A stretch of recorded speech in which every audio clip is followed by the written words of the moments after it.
abandoned ship. Here we go!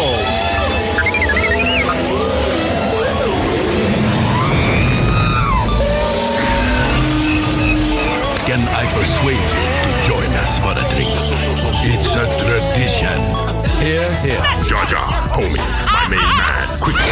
Before the Separatists attack, get into the escape pod. Hey!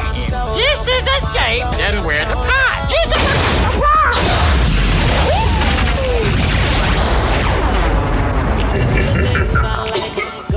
Welcome back to Star Wars Escape Pod, and one of our many sub-series episodes, What Happened? And today we're taking a close-up look at the character Obi-Wan Kenobi, just in time for the Obi-Wan Kenobi Disney Plus show around the corner, coming out May 27th on Disney Plus, starting on the Friday with the first 2 episodes, and an additional episode for another, I think it's 4 weeks following on a Wednesday night. That's going to be awesome. So, glad you're all tuning in to catch up on the story of Obi-Wan Kenobi. There's going to be major spoilers for some content, comic books, novels, all that stuff going forward into this recording. So, just a heads up on that. We got a lot to get through, and Blake is joining us in the Escape Pod right now as we jettison through space in our next discussion. Let's get into it.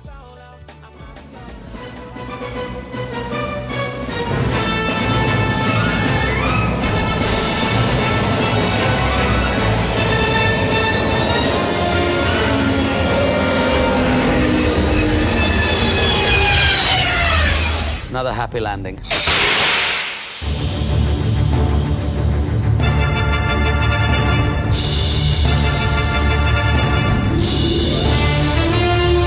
All right, welcome back to the show, Blake. Hey, good to be here. Thanks, thank you, sir. Thanks for having me on. Well, it's good to have you back. It's been a journey. Getting to know some of these characters as we've done these What Happened episodes for a little while now. Occasionally, whenever a new piece of Star Wars content comes out, like a new show or a film or something like that, we tend to take a close, in-depth look at some of these characters that are featured in the show for all of our listeners and for ourselves to get acquainted again. With the life and legend of some of these insanely rich stories. So, Obi-Wan is really. He's one of these characters that shows up in so much stuff. Oh my gosh. It's a little tough to kind of summarize a story like that, Yeah. I know when you said we're going to talk about him, I started thinking about it. And Obi-Wan he's one of the original characters. And he's been around for 40 something years, almost 50 years. Yeah. And he lives through is a prominent character in 2 of the 3 sagas. That's 6 films, and is a main character in one of the animated series. Yeah. And that's not getting into any comics or any books or anything that have taken place in that 45 whatever year range. Yeah. It's a huge undertaking, and for our listeners' discretion, we do once again major spoilers for some books, comic book series, animated shows, and of course the films. If you haven't seen all the Star Wars films, we're going to be spoiling content about this character across the saga in chronological order, as we've been doing throughout a lot of the What Happened episodes. I forget what our last one was. Our last one was the Inquisitors. So for those of you who don't know who the Inquisitors are and want to get accustomed to who those guys are, the villains that are going to be showing up in the Obi-Wan Kenobi show with the spinny red lightsabers, you listen to that episode first and get acquainted to that, and you'll get a sense of the style of what our What Happened episodes are all about. And it's a crazy undertaking looking at the highlights of this character. So that's pretty much the key word here is highlights. We're going to be going through the highlighted elements of Obi-Wan Kenobi, the main kind of stories that he shows up in. These are stories that you can obtain through a story in a novel, comic book, animated show, story arc in the Clone Wars, Rebels, whatever it may be. And we'll try and do our best to kind of make sure that you know where to go to get that story before we start summarizing. So with that said, let's get into it. Let's start off with Master and Apprentice. So this book starts out 8 years prior to the events of The Phantom Menace. Master and Apprentice focuses in on the relationship between Qui-Gon Jinn and Obi-Wan Kenobi. The relationship starts out strained as Obi-Wan finds out that Qui-Gon has been offered a seat on the Jedi Council. Qui-Gon hasn't talked to Obi-Wan about it, so Obi-Wan feels like he's failed as master, and Qui-Gon is hoping to get rid of him. That's what he feels. So right off the bat, there's a bit of a tense relationship going on there. Yeah, and it's interesting. If you really think about Obi-Wan, he's a very self-conscious character, where he always feels like he's not doing a good enough job. He's very self-critical in that. Right. I know that comes up a lot with his opinion of himself being a master to Anakin, because he feels like he is inferior to Qui-Gon. Right, exactly. So that's a key element of the book is the relationship between Obi-Wan and Qui-Gon, and the relationship between them is very important because that's how we kick things off in The Phantom Menace. But so Obi-Wan doesn't understand why Qui-Gon goes against the Council's wishes so often, as he feels like they should be obeyed, right? The Jedi laws and all that. So this story explores that and gives us an insight into how Obi-Wan thinks and acts. Obi-Wan and Qui-Gon are sent to negotiate. This is now getting into the next thing. So this book kind of resolves all that stuff a little bit, and by the end, it kind of sets them on a better track with each other. And of course, as we know, Qui-Gon ends up not taking the seat on the council. And if he did, surprising he was offered it, considering he so often goes against the council. Yeah. And one of the interesting things about this is that if Qui-Gon does take the seat on the council, he's not really able to do that and lead an apprentice at the same time. So Obi-Wan would have gotten pawned off to another Jedi Master. And that's kind of part of does he want me? And our relationship is strained. Do we connect? Do we have this synergy going on like some other master and apprentices do? So this book really is great about exploring that synergy between Obi-Wan and Qui-Gon, which is the same kind of relationship that we see in the beginning of The Phantom Menace. So let's talk about The Phantom Menace. Or actually, sorry, I got this out of order. Prior to The Phantom Menace, there is a comic book that takes place, which is from Marvel. It's called Qui-Gon Jinn #1. You can find it in the Age of Republic trade paperback. And Obi-Wan joins... single issue. Single issue, yeah, that's right. Obi-Wan joins Qui-Gon Jinn on a mission to a planet called Bryn, and Obi-Wan helps Qui-Gon as a getaway driver. And this story arc is kind of important for Qui-Gon's character, as Qui-Gon begins to question the dogmatic view of the Jedi. And it doesn't really have a whole lot to do with Obi-Wan, but it's worth mentioning because some of Qui-Gon's attributes in this comic can rub off on that character. And that kind of kicks us into The Phantom Menace. And the beginning of Phantom Menace, Obi-Wan and Qui-Gon are sent to negotiate with the Trade Federation over Naboo on behalf of the Chancellor. The negotiations don't go as planned, and they end up hiding aboard a droid control ship that lands on Naboo as part of an invasion force. They meet local resident Jar Jar Binks, and he takes them to his home city, the home city where they exiled him from. They communicate with Boss Nass about the impending invasion, and they insist that they work out their difficulties and form an alliance with the Naboo people. A reluctant Boss Nass sends them on their way, and they rescue a captured queen from the droids and her constituents. They escape off-world. Mid-route to Coruscant, they must make an emergency landing on Tatooine looking for parts. Obi-Wan stays on the ship as Qui-Gon and the others head into town looking for a way to fix the ship. Obi-Wan later receives a call about a boy that Qui-Gon has found and asks Obi-Wan to run a blood test, and he is surprised to see that the reading of the midichlorian count is off the charts, even that of Beyond of Yoda. And that's kind of a big moment for Obi-Wan, because no one's ever seen that before. No, this is also moments after, I believe, he mentions, why do I believe we picked up another...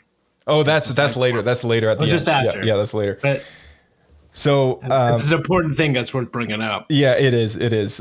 So later, Qui-Gon does return to the ship, and Obi-Wan has a bad feeling about a new life form that they've just picked up. Yeah. Just before Qui-Gon can return with the boy, Anakin Skywalker, Qui-Gon is attacked by a cloaked figure with a red lightsaber, and they make a close escape. Back on Coruscant, Qui-Gon requests to train the boy, Anakin Skywalker, and insists that Obi-Wan is prepared to face the trials. Qui-Gon has a conversation with Obi-Wan, which is about the fact that he thinks that Obi-Wan is, very, strong and wise. I believe that they have a kind of like a heart-to-heart conversation on Coruscant there. And that's, it was a kind of a nice moment in the movie to kind of get that master and apprentice vibe. And that's something that the book, Master and Apprentice, tries to kind of feed off of a little bit, tries to get the characters to that point, Right. Yeah. Because there's not a whole lot of interaction directly between the two. We get it right at the beginning of the film, and then they're more or less separate, go different ways, even though they're on the same ship. Because Qui-Gon goes into town for a large section of the film, and Obi-Wan doesn't. Right. So it's good that we get to see some of that relationship. Mm-hmm. Yeah, exactly. The Jedi end up returning to Naboo with the Queen to help liberate her people and make an alliance with the Gungans to fight off the Trade Federation. While the Gungans distract the droid army, the Jedi and the Queen infiltrate the royal palace in an attempt to capture Newt Gunray to end the war. But the Jedi are confronted by Darth Maul, and they begin a duel of the fates. And the beginning of this duel of fates is very important because as we've heard from Dave Filoni, who's discussed in detail about the duel of the fates, is that it's really about the fate of Anakin Skywalker. And if if the Jedi end up dying, or if Qui-Gon dies, it means that something happens to Anakin, right? If Obi-Wan dies, it means that something happens to Anakin. If whoever ends up dying, something changes in the life of Anakin Skywalker, who is this prophesized chosen one. And as over the course of the Phantom Menace, Obi-Wan is very observant of Qui-Gon's beliefs on that matter. And he knows that Qui-Gon's very much a prophesized kind of guy. Like he's the kind of character who really gets into the prophecies, and which is a very untouched part of Jedi lore and history. Yeah, and I think, if I'm not mistaken, it's even kept limited viewership. Like they don't want people looking into it very much because I think Jedi, if they get too into the prophecies, they sometimes get too lost in it. Yeah, exactly. Yeah, and so the only reason Qui-Gon even got into it in the first place is because Dooku was looking into it. Right. Exactly. Yeah. That's a great thing to point out. And anyone who wants a story that's kind of in that department, Dooku Jedi Lost is a great audiobook, designed as an audiobook to really get into the head of that character. And later, I think Qui-Gon shows up in the story as well, and it's fantastic. So yeah, it's a very dangerous kind of thing to get into, and or a very cautioned thing, I should say. The Jedi don't really promote the idea of constantly looking into these prophecies, but Qui-Gon is one of those people that just wholeheartedly believes that Anakin is the chosen one. So this fight to the death is really important for the fate of that character. And as we know, Obi-Wan watches his master get slaughtered in this fight, and it briefly gives into his rage to help cut down Darth Maul in the battle. And Qui-Gon's final wish is that Obi-Wan trains Anakin, and he insists that Anakin is the chosen one, over his last dying breath kind of thing. He's wholeheartedly takes that to the grave. And, over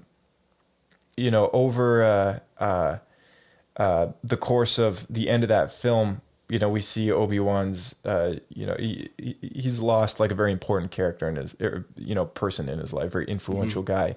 And at the very end of the film, he's promoted to Jedi Knight, and that was his trial. And earlier on in the film, Qui-Gon insists that Obi-Wan's ready to face the trials and all that stuff as well. So, we get the conclusion to that. But this is kind of a key moment because he kind of takes on Anakin as an apprentice because it's his master's dying wish, not because he wanted to. And immediately after becoming a knight, which is very uncommon. Mm-hmm. Yeah. Yeah, exactly. And I think that even comes up later in some other material where Obi-Wan, he is constantly questioning himself because he took on Anakin as an apprentice so young in his own life that he lacks confidence in that he's doing the right thing or not in the training. Yeah. Yeah. So, that kind of leads us into the Anakin and Obi-Wan comic. I'm going to let you kind of summarize this if you want to kind of, tell our listeners Sure. what that's all about. Yeah. So in this comic, Anakin actually feels that he isn't meant to be a Jedi, because he's been doing some self-reflecting, and he realizes that his whole life had been decided by the time he was 9. He was forced into slavery up to the age of 9 years old, at which point Qui-Gon saved him from that life, but he immediately joined the Jedi Order. So he feels that he's called to explore the galaxy and see more of life and what's out there. So Obi-Wan is troubled by this, and he confides in Yoda and admits that if Anakin leaves the Order, then he would need to leave the Order as well to continue to train Anakin to honor his vow to Qui-Gon. Yeah, that's a really important part of that whole story, because it just goes to show like where Obi-Wan's mindset is when it comes to his relationship with Anakin. Yeah, the fact that he was actually willing to leave the Order to honor his vow to Qui-Gon. Yeah. I think at this point, I believe he as well wholeheartedly believes Anakin is the chosen one. He's shown over and over again his strength in the Force, how quickly he learns Natural Jedi talents techniques and everything. Yeah. And so in the conversation, he briefly mentions that he is concerned that if Anakin goes untrained, that he could fall to the dark side and what evils that could bring about. So he knows that he must complete his training under all circumstances. And Yoda, which is something that I hadn't really thought about, the reason why Obi-Wan would have to leave the Order is Yoda says only Jedi are allowed to receive Jedi training. Which, I mean, it makes sense, but it's not something you actually think about. So if someone leaves, you're not allowed to train them. Like, it's actually against their code. Right. That's kind of, it's kind of interesting that's part of the code, because I guess maybe it's like the Jedi look at their ways as like trade secrets, when in actual fact it could benefit the Jedi or the galaxy greatly if people understood their beliefs, like yes and no, because part of the Jedi training is the detachment, right? So you're not going to be fueled by emotions, which then leads to the dark side. If you're teaching all these people these force powers and stuff, I think you're giving people power and influence over other people, and without the proper training, it would be very easy to use that for your own selfish gains. True. Yeah, I guess so. So I believe that's where the idea of that would come from. So it's a matter of protecting the galaxy then, that they don't reveal their ways, I guess, that much. Yeah, that makes sense. So in the story, Yoda then assigns them to go on a mission to find the source of a distress beacon that is an ancient language only known to the Jedi. And Anakin is asked to make his decision after the mission. So once on the planet Cornelian 4, the source of the distress call and Obi-Wan Anakin... Sorry, this sentence is a little bit rough. So Obi-Wan Anakin, they get to the planet and they immediately crash land because there's so much space debris. And when they land on planet, they realize that the planet has been ravaged by war for so long that the people that live there no longer even know a time before war at all. So their history, in a sense, has actually been lost. There's actually a Doctor Who episode that's the same as this, which is pretty interesting. Oh, the artistic style of this planet that they land on too is pretty sweet. Yeah, it's post-apocalyptic, right? So it's almost like modern day infrastructure, like towers and stuff, but everything has been destroyed. So you can almost think it looks a little bit like I Am Legend. Right, yeah. And it's also very blizzardy there, right? Very snowy, very cold. Not on the bottom layer where society used to live, but because their planet was so ravaged by war, the lowest levels of the ground are all covered like a poisonous gas. So they're all forced to live in the mountains. Yeah, and I remember seeing they had the very kind of almost like steampunky kind of equipment or gear, like vehicles and stuff were all steampunky. Yeah, they fly around on blimps and stuff because they've been at war for so long that they've actually lost all of their technology. Yeah. and so they actually use projectile weapons. They don't have blasters. So they use guns that shoot slugs and they fly around in airships. Yeah, that's pretty sweet. I mean, I like the idea that there's a planet like that in Star Wars. You know, it's pretty cool. Definitely a good source of material to have probably a really fun D&D campaign. Yeah, a nice RPG adventure in there. Yeah, that's great. Yeah, I think so too. I think we should let Bryce know that one. It's a good planet to have a survival mention on. Yeah.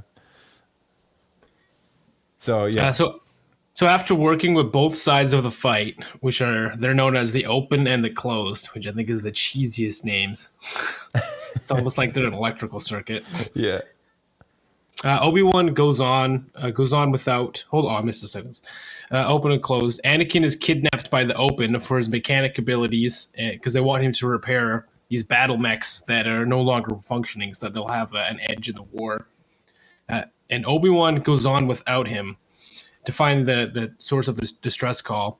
He finds a scavenger woman who wants to kill all the adults on the planet and start fresh with only the children, because she thinks that at this point all the adults are so brainwashed with there's nothing that stuck in their roots is beyond the war. Yeah. So she wants to start fresh with the children.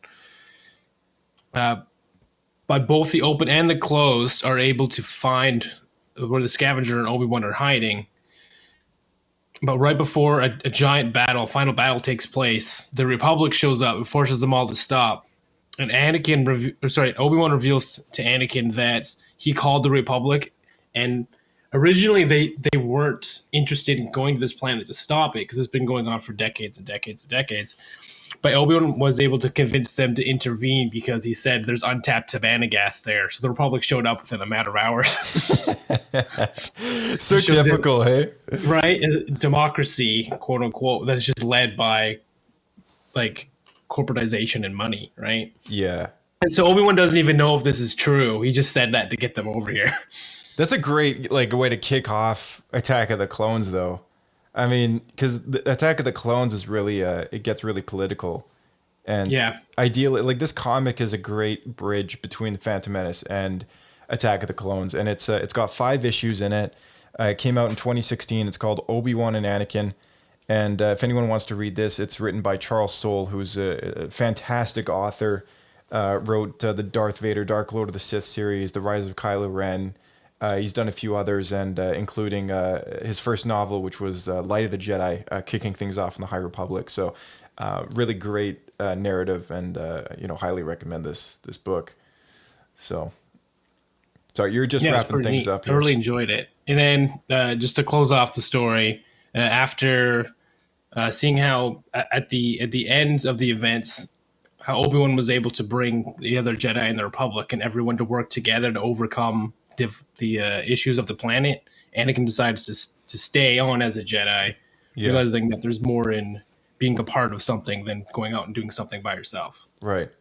Yeah, and that's that's kind of a nice way to, like I've just mentioned, like, and just a nice segue into Attack of the Clones, because we know that Anakin has his own journey of with Padme when he's off in the fields and on Naboo. He kind of explains to her like that he wishes there was a different system in place for getting things done. They should be forced to believe the same thing. He says like we should, there should be one person who tells everyone what they're going to do, and everyone just gets, just says yes, right? Like that's what he thinks, and it's exactly what the Imperial Senate is like, because there's an emperor that just says stuff, and the senators are just there to kind of go, oh yeah, sure. Yeah, they're yes men. Yeah, to make it seem like that it's not a dictatorship when in reality it is. Yeah, exactly. Yeah, so it's kind of funny how that's foreshadowed just a little bit, but yeah, this is like a. I mean, the fact that the Republic shows up for the untapped Tabana gas and all that, like it kind of just goes to show the Republic's all about corruption and wealth at this point. There's nothing really good about it anymore. Yeah, it's all about self-interest and less about actual like peacekeeping and trying to bring about prosperity. Yeah. And like help the common citizens, the common person. So that kicks us off into Attack of the Clones, which is Star Wars Episode 2, and Anakin and Obi-Wan are assigned as protectors to Senator Amidala, as someone has recently tried to assassinate her. A second attempt soon follows, and both master and apprentice partake in a chase across the city. As they discover that a bounty hunter has been hired to assassinate Padme Amidala, and Obi-Wan is sent to investigate while Anakin acts as her personal security on a secret exit as they hide on Naboo. Obi-Wan confronts Jango Fett on Kamino, which is a system that he finds and discovers after getting tipped off by his friend Dex, and discovers the clone army and the secret that was hidden from the Jedi by Master Sifo-Dyas. After another chase leads Obi-Wan to Geonosis, which is where the Clone Wars erupts and begins, and they have a duel with Count Dooku on that planet for the first time, where Dooku kind of reveals himself as a Sith Lord. Sort of. He doesn't refer to himself as Darth Tyrannus. It's only in the Clone Wars later that we kind of discover, they put the pieces together, but they do know that something's up. He's got a red lightsaber, and I don't know why they didn't clue into it earlier. Obi-Wan is told on Geonosis before the fight. He's told while he's in captivity that Dooku tells him everything. He says the Senate is under the influence of a Sith Lord. He says, "What if I told you that the Senate was under the influence of a Dark Lord of the Sith?" And he kind of gives him the truth, and he says, That's "Destroy the thing, me, right? Obi-Wan, and we will destroy the Sith." It's funny. He gives him all the cards. He just lays it out on the table. It's interesting because I think this has happened in real life as well. It was when something just seems so absurd that it's placed right in front of you, you can't believe it. You just automatically reject it as a lie. Yeah, and that's what he does. That Obi-Wan doesn't. He believes this to be a lie, and so he explains this to Windu and Yoda. Like, here's an example. So in Rome, one of the emperors was overthrown by a bunch of random barbarians who he hired as mercenaries that turned on him. If you were to say these barbarians are going to dethrone you and you're going to lose your empire, do you think he would believe it? He's the emperor. No, of course not. Right? It's kind of that. It's something that seems so absurd. Yeah. It's just it's an interesting moment of the movie where you really get into the psyche of Count Dooku too, because Dooku has a relationship indirectly with Obi-Wan because Dooku is Qui-Gon's master, or was Qui-Gon's master, right? And so there's really a connection between the two of those characters, right? So it's interesting to see that scene unfold because there's really quite a lot, in depth going on there. So I'm gonna play that little sequence, and we can just kind of hear the scene play out.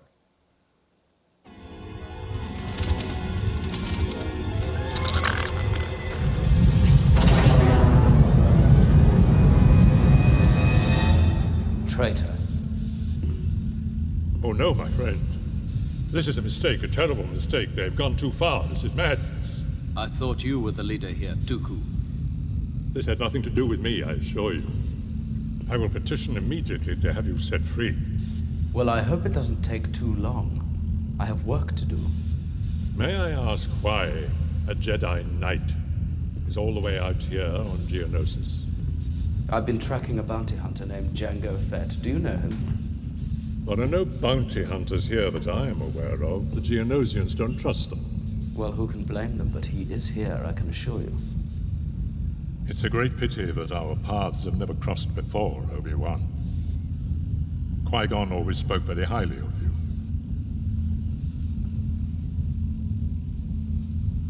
I wish he were still alive. I could use his help right now. Qui-Gon Jinn would never join you. Don't be so sure, my young Jedi. You forget that he was once my apprentice, just as you were once his. He knew all about the corruption in the Senate, but he would never have gone along with it if he had learned the truth as I have. The truth? The truth.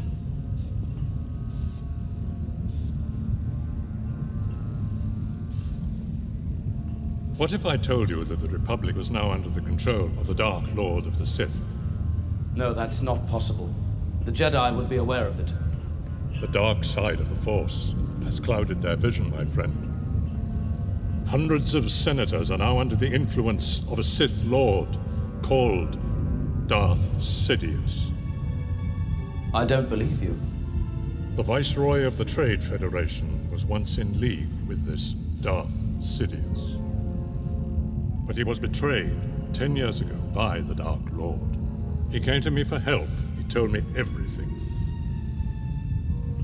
You must join me, Obi-Wan. And together, we will destroy the Sith. I will never join you, Dooku.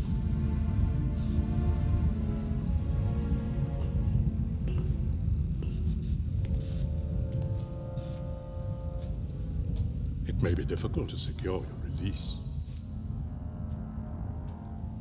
Okay, so that's a really interesting clip because, Dooku really reveals to him the plan, and Obi-Wan really doesn't believe him, like we were just saying. But yeah, it's always cool to hear that section. Man, something crossed my mind while listening to that clip, though. So what happened was Dooku tried to recruit Obi-Wan to come on as his, I'm going to say apprentice, but I guess in this case, it probably would end up being a Sith assassin. And when Obi-Wan said no, he decided to take on Asajj Ventress instead. So if Obi-Wan had agreed, he would have been in the place of Asajj Ventress. Pretty much, yeah. Because, I mean, it's slightly unclear. I know in the next thing that I'm going to bring up, that story actually introduces Ventress to the story, but it's unclear as to, as of the details that I have right now, as to when Dooku and Ventress meet.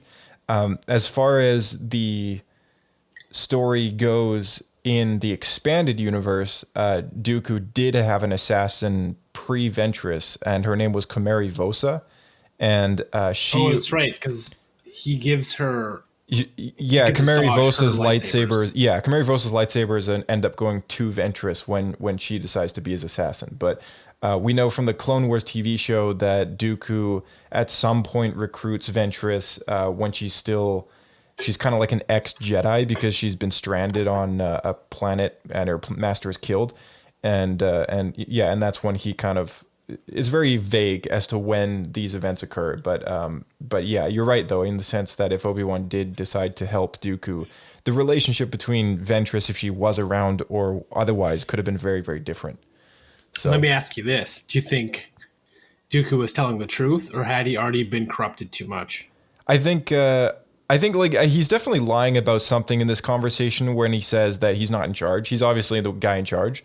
But the truth about the Senate is really it's almost like the whole two truths and a lie kind of thing, right. Like he's giving interweave it. Yeah, he's interweaving it all together to make it all sound all, he's giving Obi-Wan what he wants him to know, but he's also hiding the things that he thinks that he shouldn't reveal to him at the time. No, if Obi-Wan had agreed, Dooku wouldn't have used him to turn on Palpatine. No, I don't think so. I think he would have waited a little while and gotten his use out of Obi-Wan and maybe kind of strengthened that relationship before they took on Palpatine from the get-go. But then Dooku would have taken the role of Palpatine. Yes, yeah. As opposed to him actually, the two of them overthrowing the Sith and the Jedi.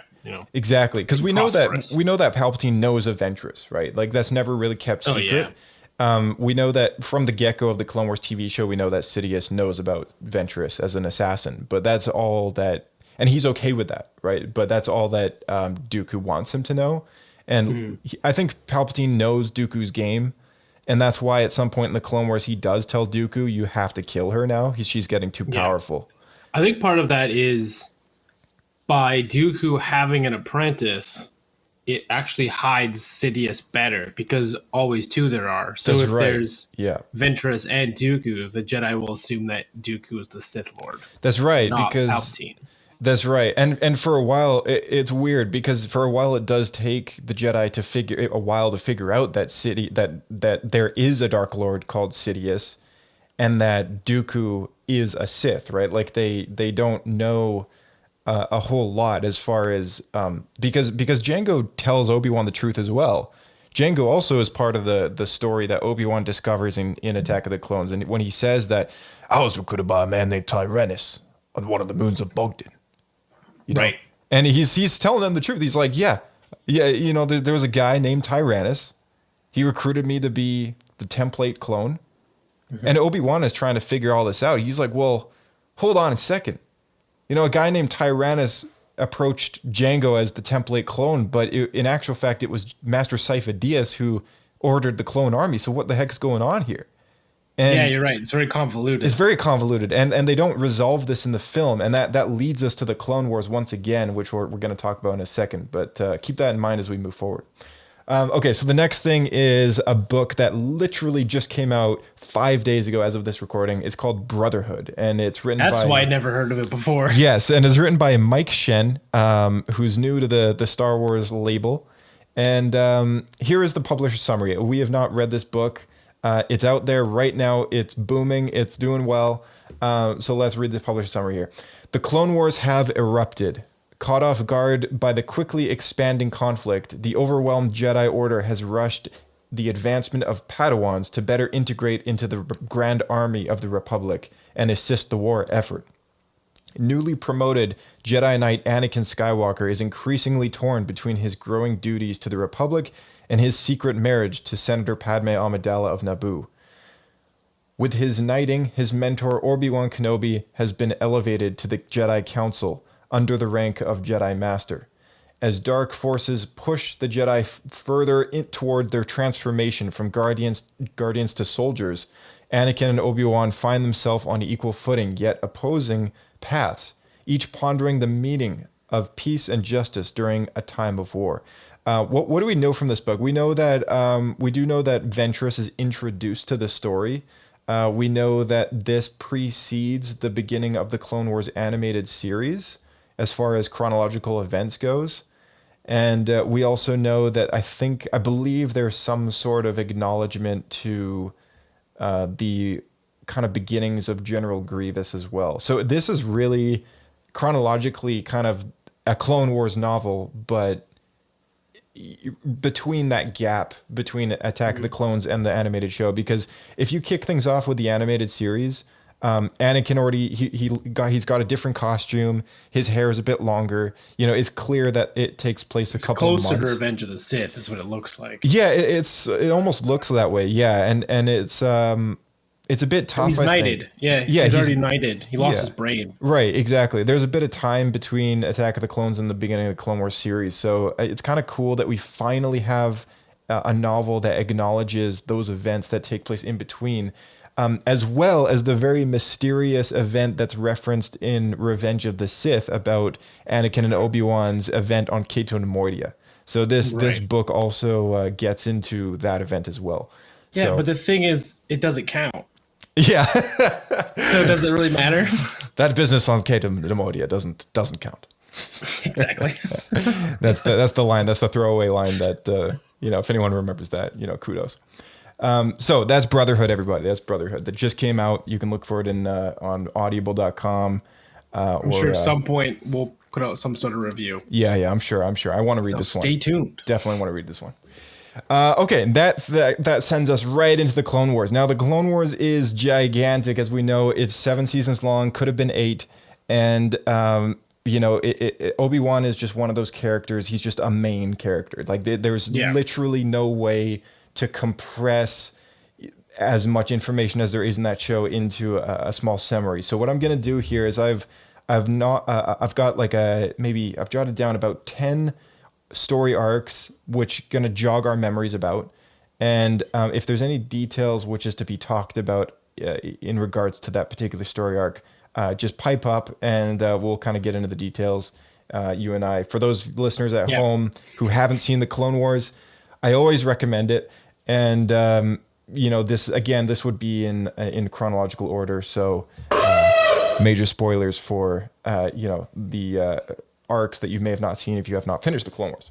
And if we miss anything that you think is important, feel free to either email in or a tweet at Star Wars Escape Pod Podcast. Very good. That's right. So let's kick things off with the first story arc, which it's not that important, but it's worth mentioning. Obi-Wan sends Anakin as a relief effort. He's kind of like a mail boy or whatever in a delivery boy. Yeah, delivery boy in a cloaked ship, which is the first of its kind, built by the Republic to aid Bail Organa In, and we never see it again. That's right. We never see it again. He sends Anakin as a relief effort to aid Bail Organa, who is currently on the surface of Christophasis. And Bail Organa in that story arc actually sends Obi-Wan a message on a hologram saying, General Kenobi, or what is it again? Please, General Kenobi, we need your help, or something like that. It's the same line that Leia has for Obi-Wan later. Help me, Obi-Wan Kenobi. Yes, thank you. Help me, Obi-Wan. Let's help us. Come on, Josh. Help out. I'm a Star Wars fan. What is this? I'm losing it. You can't run an escape pod and not know that line. This is a podcast, man. Come on. Know your stuff. Help me, General Obi-Wan Kenobi. You're our only hope. That's the line that he has. And it's worth mentioning this arc because of that. And it really kind of pays tribute to the very iconic line that I forget later on. Okay, so next story arc happens, and Obi-Wan, and mind you, this again, I'm skipping some minor story arcs in which Obi-Wan doesn't have the biggest role in. We're not hitting everything here. We're just hitting the big highlights. So there's a story arc that happens on Mandalore, and it's referenced that Obi-Wan had a relationship with a character by the name of Duchess Satine, which is the ruler of Mandalore. And is her name Duchess? Or is that just her title? Her Satine Cries. That's her name. Their full name, but it's Duchess. She goes by Duchess Satine, and she's the ruler of Mandalore at the time. And in the story arc, Obi-Wan does reveal to the Duchess that he would have left the order if she had wished it. And this is referencing an event that we don't know any details about other than that, which happens prior to the Phantom Menace, sometime while he's in the apprenticeship of Qui-Gon Jinn. So that's what we know. And we know that Satine and Obi-Wan kind of have a opposite reflection of a relationship to Padme and Anakin, who give in to their passion for each other and their love for each other. Right, because Obi-Wan almost leaves the order for her. Yeah, that's right. So instead of doing that, instead of going that route, they end up focusing in on their vows and their careers instead, for the good of the galaxy, if you will. Yeah. Whereas Anakin and Padme have quite an opposite way of going about their relationship. They actually do give into it and keep it a secret, and simultaneously do what they have to do to maintain what they've set out to achieve. But they try to do both. Yeah, they try to do it too. Exactly. Yeah. And it ends up becoming exactly what Padme foreshadows it to be in Attack of the Clones.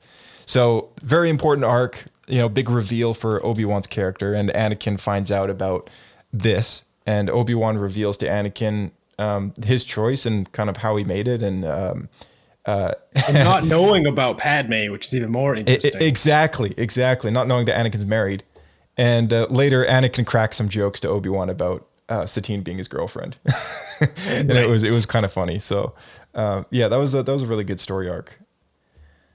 And it was a spark for the rest of story arcs. Exactly. It's a spark for later on. That we'll bring up here. So at some point in season 3 of Star Wars: The Clone Wars, there is an arc which is one of my favorites of all time. It's called the Mortis arc. There's 3 episodes in the story arc, and Obi-Wan, Ahsoka, and Anakin end up being sucked into this mystery planet which exists kind of outside of space and time, and it's referred to as Mortis. And on Mortis, it's a manufactured, I don't know if you really call it a planet, because it's not planet shaped. When you get onto it, it seems planet like, and it is a manufactured superconductor of the Force. Yeah. How would you describe the visual look of this thing? If I remember, isn't it somewhat pyramidal? It's like a diamond shape, I believe. Yeah, right. something like that, I think. It's a cool story arc. There's a very symbolic kind of physical relationship between the son, the daughter, and the father, which are physical representations of the light side, the dark side, and kind of the middle ground, if you will, being the father who has to control his son and daughter in the Force. Balance. And Mortis is kind of like their their prison or their sanctuary is what the father refers to it as, where he's able to do that in an isolated environment, almost like the mirror dimension in Doctor Strange or the Marvel universe, right? So let's just take a quick listen to a moment that Obi-Wan has as he sits in a cave as they camp out for the night because they're kind of stranded until they can leave this place. And each of them suffers a vision in the Force, whether it be a Force ghost or something. They all kind of have this this trigger moment which foreshadows something for later or whatever else. So there's a very interesting one in which we see for the very first time Qui-Gon is able to manifest himself. And we're going to talk about this in detail after, but let's just take a listen first as to see what he has to say.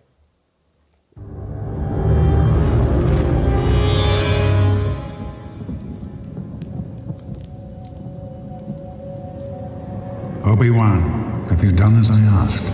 Have you trained the boy? Master Qui-Gon, how are you here? I am here because you are here. No, I don't understand. What is this place?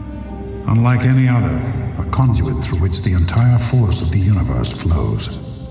Are we in danger? This planet is both an amplifier and a magnet. 3 are here who seek Skywalker. They, like me, believe him to be the chosen one. You are right. The force within him is stronger than any known Jedi. I've trained him as well as I could, but he's still willful and balance eludes him. If he is the chosen one, he will discover it here. And if not? Then you must realize with his power, this is a very dangerous place for him to be.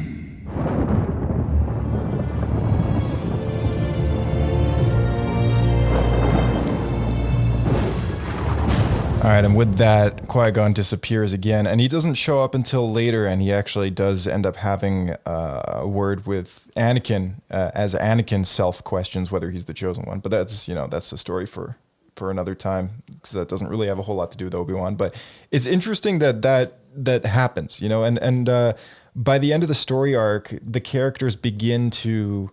They wake up as if they just kind of fell asleep for a couple minutes because no time has gone by the third episode in the story arc.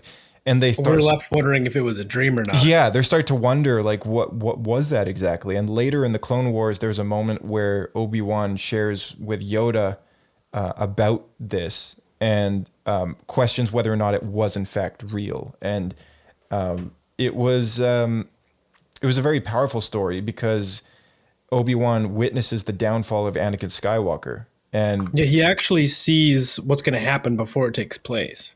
Yeah. Because the events of what happened throughout the arc on Mortis are actually mirrored in the Sith taking over the galaxy. That's right. Yeah, it mirrors the Skywalker saga sort of thing. Excluding the sequels, it mirrors that Anakin Skywalker downfall, resurrection, or redemption. Sorry, story arc. And so yeah, they witness quite a lot there, which really shocks them.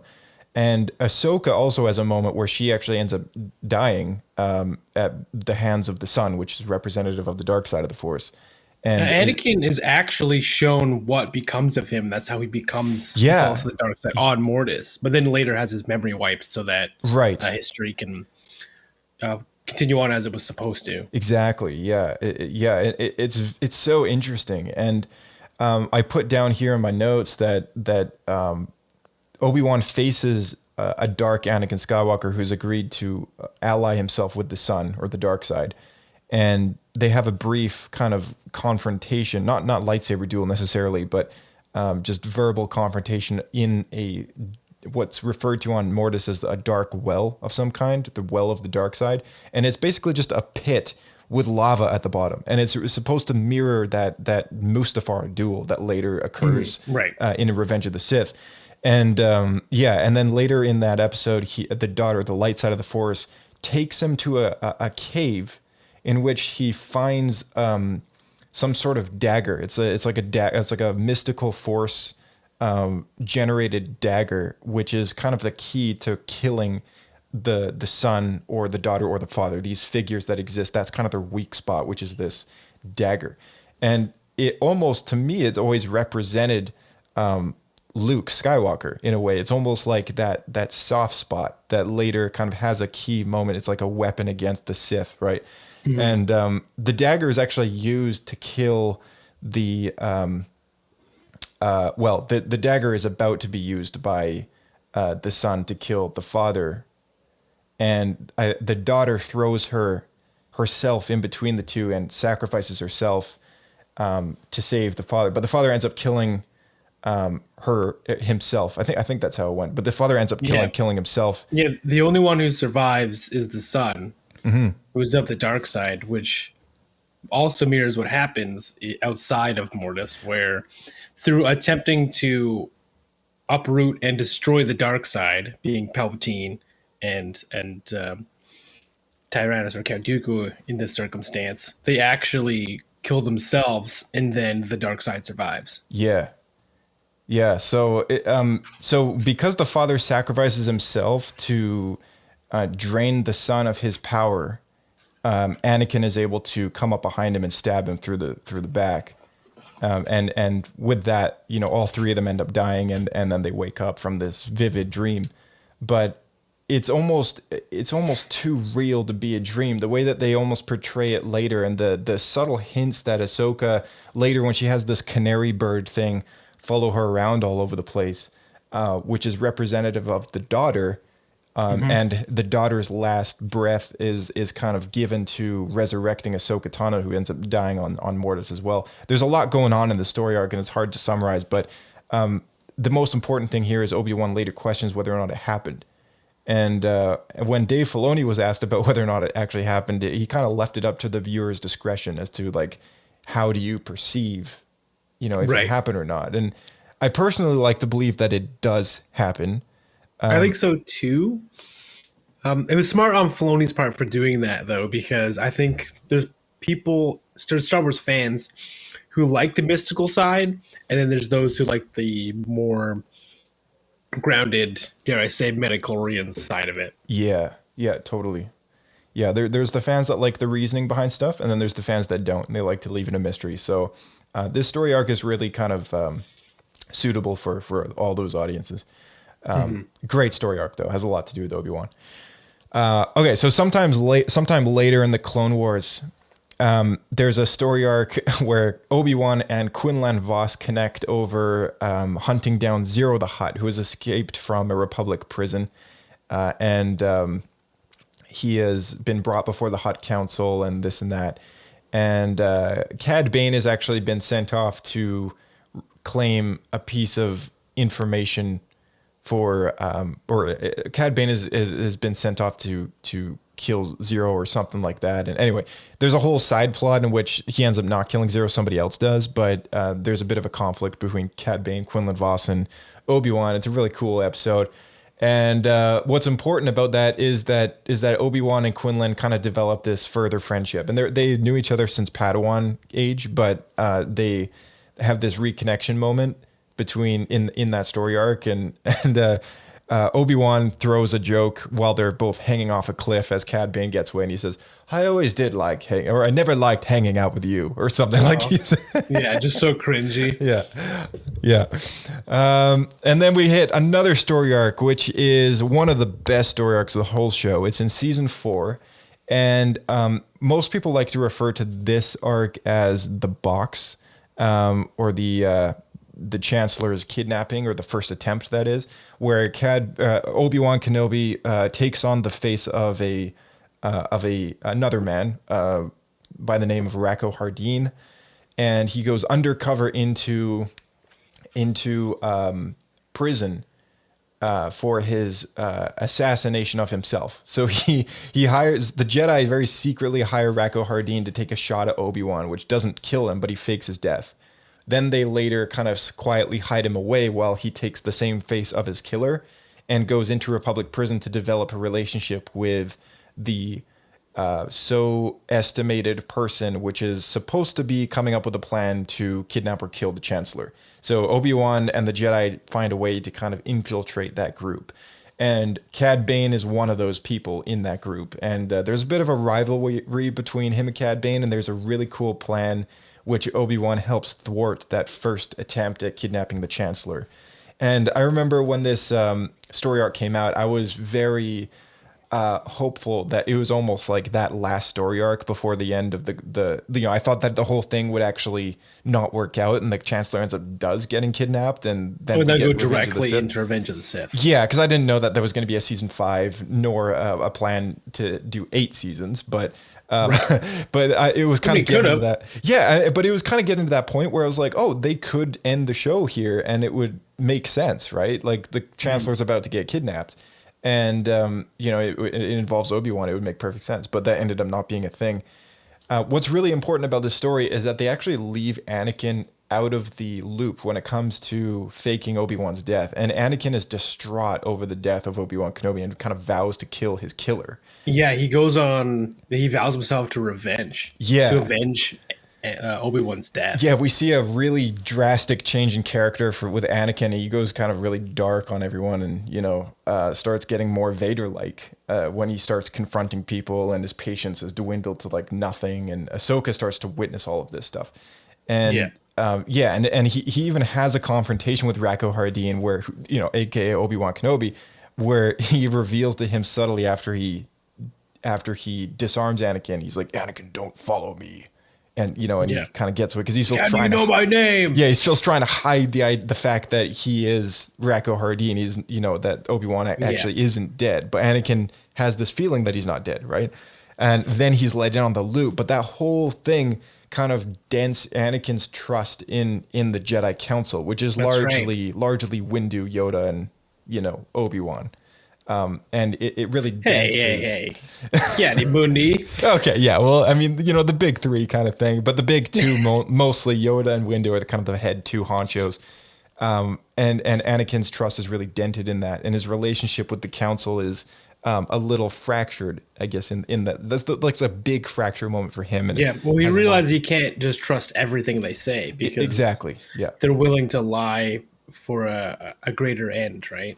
Yeah, exactly. And it was Obi-Wan later reveals to Anakin that it was his decision that to keep Anakin out of the loop to help sell the idea that he was in fact dead, because he knew that people would be watching. So that was part of the plot.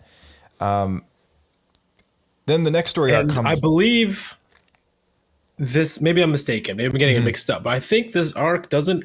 Obi-Wan used the codename Ben when we're talking to the Council. Sorry, I totally left that out. Yeah. So this is the story arc where he comes up with his nickname Ben, and he does that while he's in the Republic prison undercover using the face of Rako Hardeen. Yeah, that's a. Sorry, I totally forgot to bring that up. That's our first circumstance of Obi-Wan Kenobi changing his name to Ben. Which fills in why he did that when he was on Tatooine later. Yeah, his self-given code name, if you will.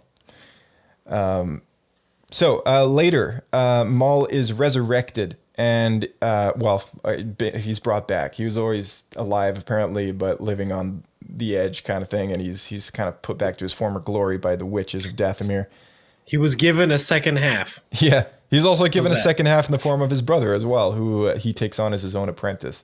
Oh yeah, that's true. And Obi-Wan goes to face him after Maul and Savage Opress gain a lot of attention, killing and slaughtering innocent people across the galaxy.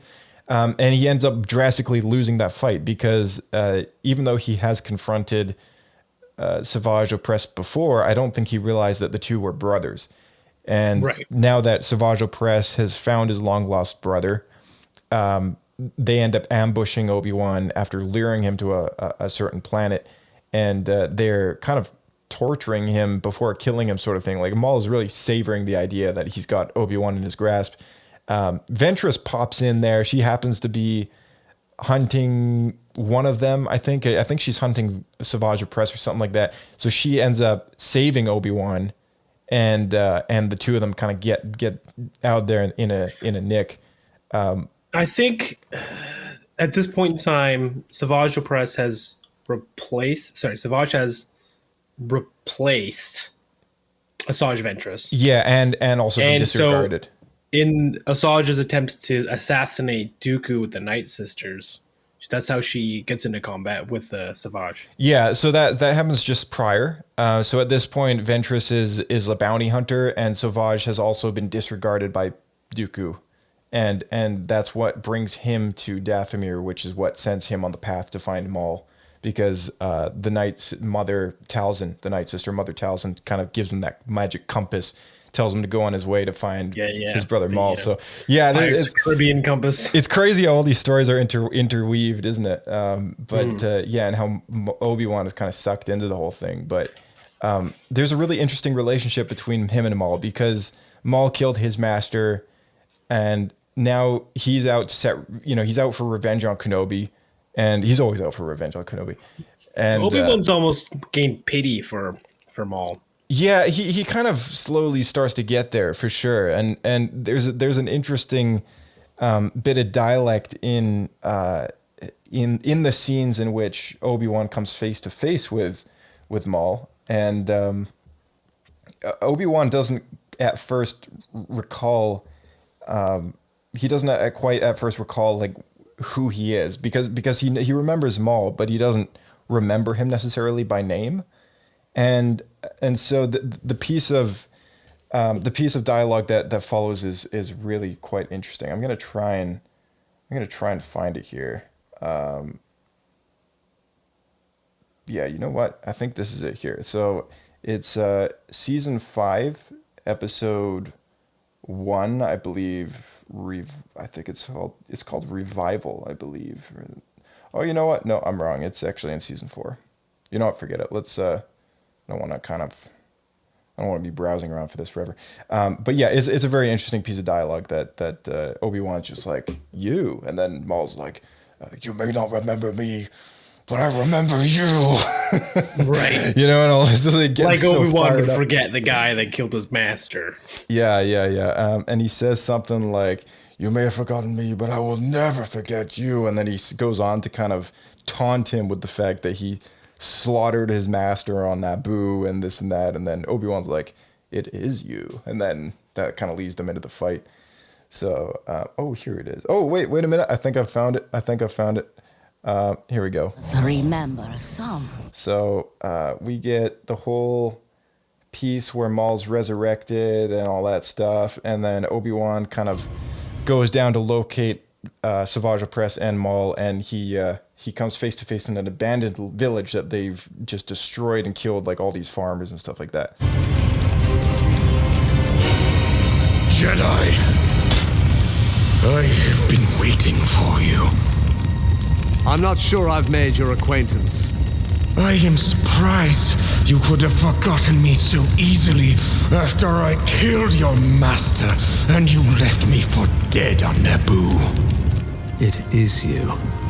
You may have forgotten me, but I will never forget you.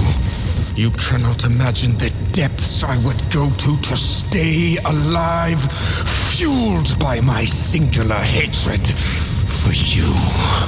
That may be so, but I defeated you before, and I can defeat you again. Don't be so certain. All right, so he ends up losing that fight, and like I mentioned, Ventress ends up coming to his rescue. So that was a really cool story arc. Is it? Oh, sorry, Obi-Wan or yeah, Obi-Wan loses the fight, and they end up kind of torture him a little bit before killing him, but they end up not being able to kill him because Ventress kind of gets to him and rescues him, and they fight their way out of there. But and also I found it funny that one conversation, Maul had more dialogue than all of the Phantom Menace. Yeah, I know, right? Okay, so later, let's go to an arc in which Obi-Wan helps a group of rebels on Onderon he helps train them with Rex, Anakin, and Ahsoka. And this is kind of important because this is one of the initial rebel cells that plants the seed of the rebellion for later. One of these characters happens to be Saw Gerrera, which, as we know from Rogue One, becomes a bit of an extremist, and we see that evolution of that character over the course of Star Wars Rebels as well. And it all begins in this story arc here in the Clone Wars.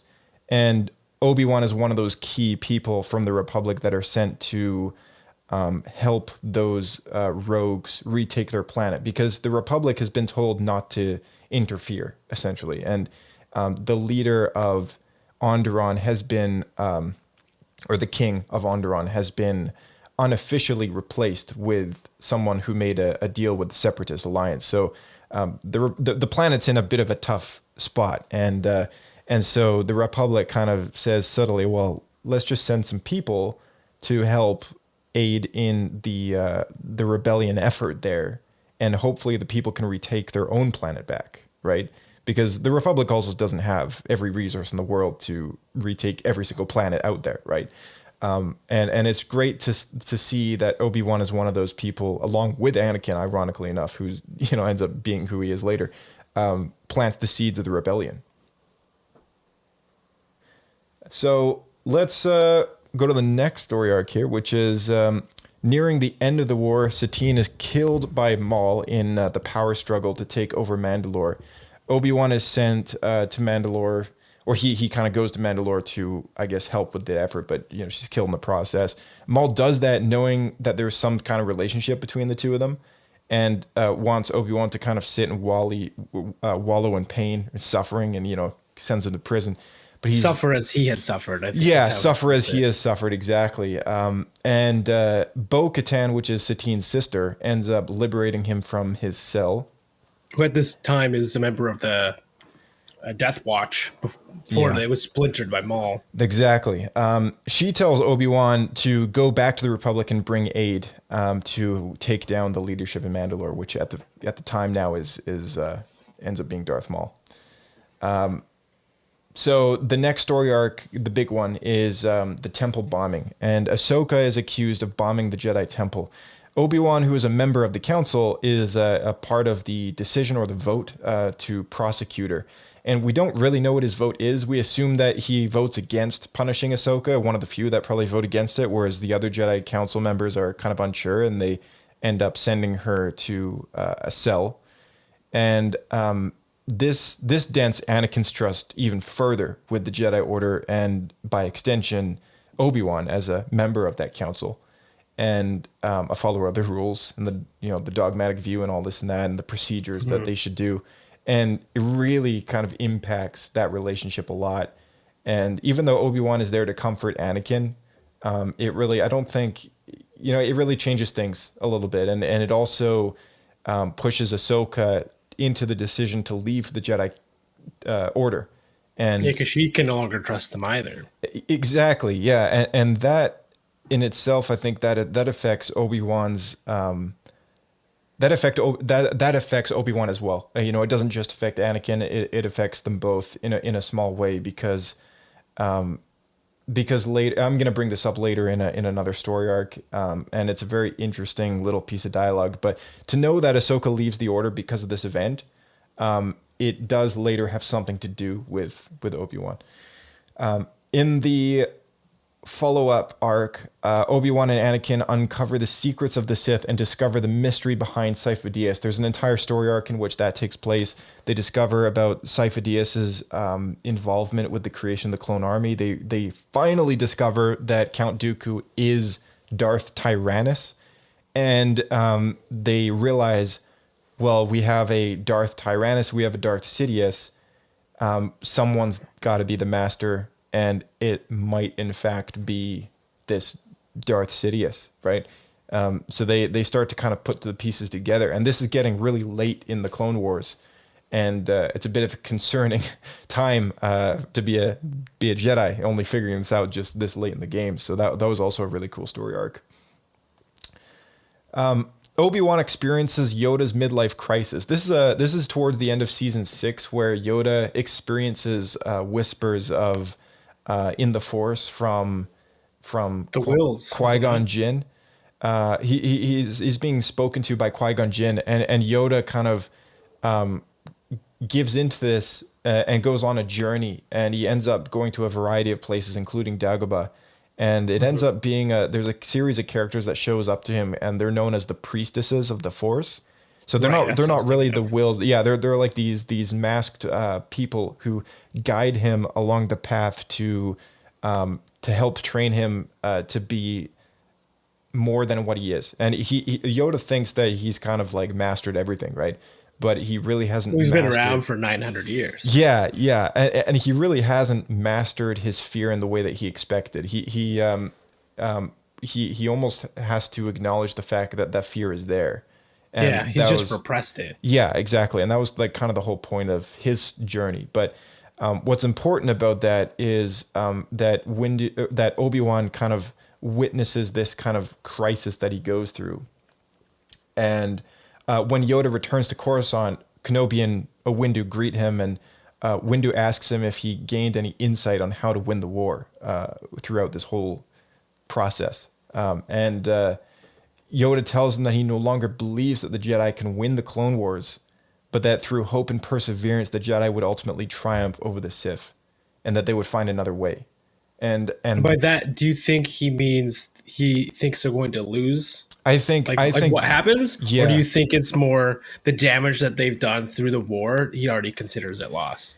So I think so my personal opinion is there's that very last scene where he has to, Yoda can either let go of Anakin, and there was like a weird moment where he's kind of on this bridge, and it's like a whole dream sequence, and he's fighting Sidious, but there's also like Anakin who's struggling as well, and there's a moment where he has to make a very important decision, and that kind of unlocks something in him. And the very last words that he kind of hears, I think it's in either that sequence or on Korriban or Moraband, I guess we should call it, where he that's the Sith homeworld, and he hears the words from somebody whispering to him in the Force that there is another Skywalker, and Yoda remembers that for later when he dies in Luke's arms. He tells him this secret that the Force whispered to him all those years ago. But the important thing to take away from this is that Obi-Wan hears Yoda's unsure statements about how he believes that the Jedi might not win, or the Republic might not win the Clone Wars. Like he's a bit more unsure that they're gonna come to a very obvious conclusion, and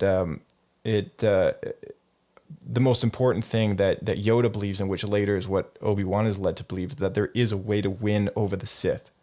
And I think to Obi-Wan, he later believes that might be Luke Skywalker.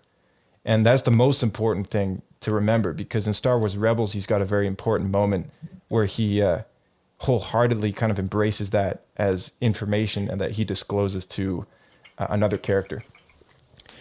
Anakin and Obi-Wan discover a plot to set out by the Sith to obtain massive kyber crystals, which this whole story arc takes place on Utapau. And this is actually an unproduced Clone Wars arc, which you can find it in the bonus features of season 6 of the Clone Wars, but they never finished making this story arc because Clone Wars was canceled for a period of time. And they end up finding out that the Separatists, or the Sith, I guess, are trying to obtain a giant kyber crystal, one of very few in the galaxy, and it's found on Utapau, and they end up thwarting that whole plan. But there's a very cool little line that that Obi-Wan and Anakin kind of like disclose to each other when Anakin says something about Ahsoka and her disappearance and her choice to leave the Order.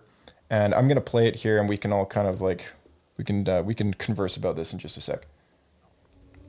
Nothing, I suppose. Perhaps we should set up camp. Sound like a plan? Whatever you say, Master.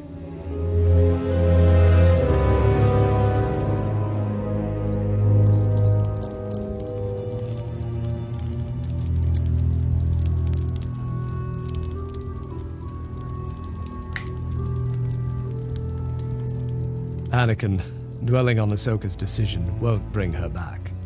I miss her, okay? Is that what you wanted me to say? I still can't understand how she could have left the Order. It was a surprise decision to all of us. It was wrong. She's a Jedi. She belongs with us. She's one of us. She made the decision, Anakin. Well, what choice did we give her? The moment there were any suspicions about her loyalty, the Council turned their back on her.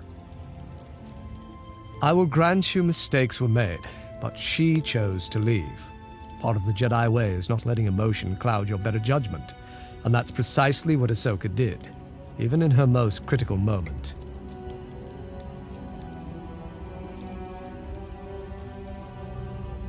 Why don't you get some rest?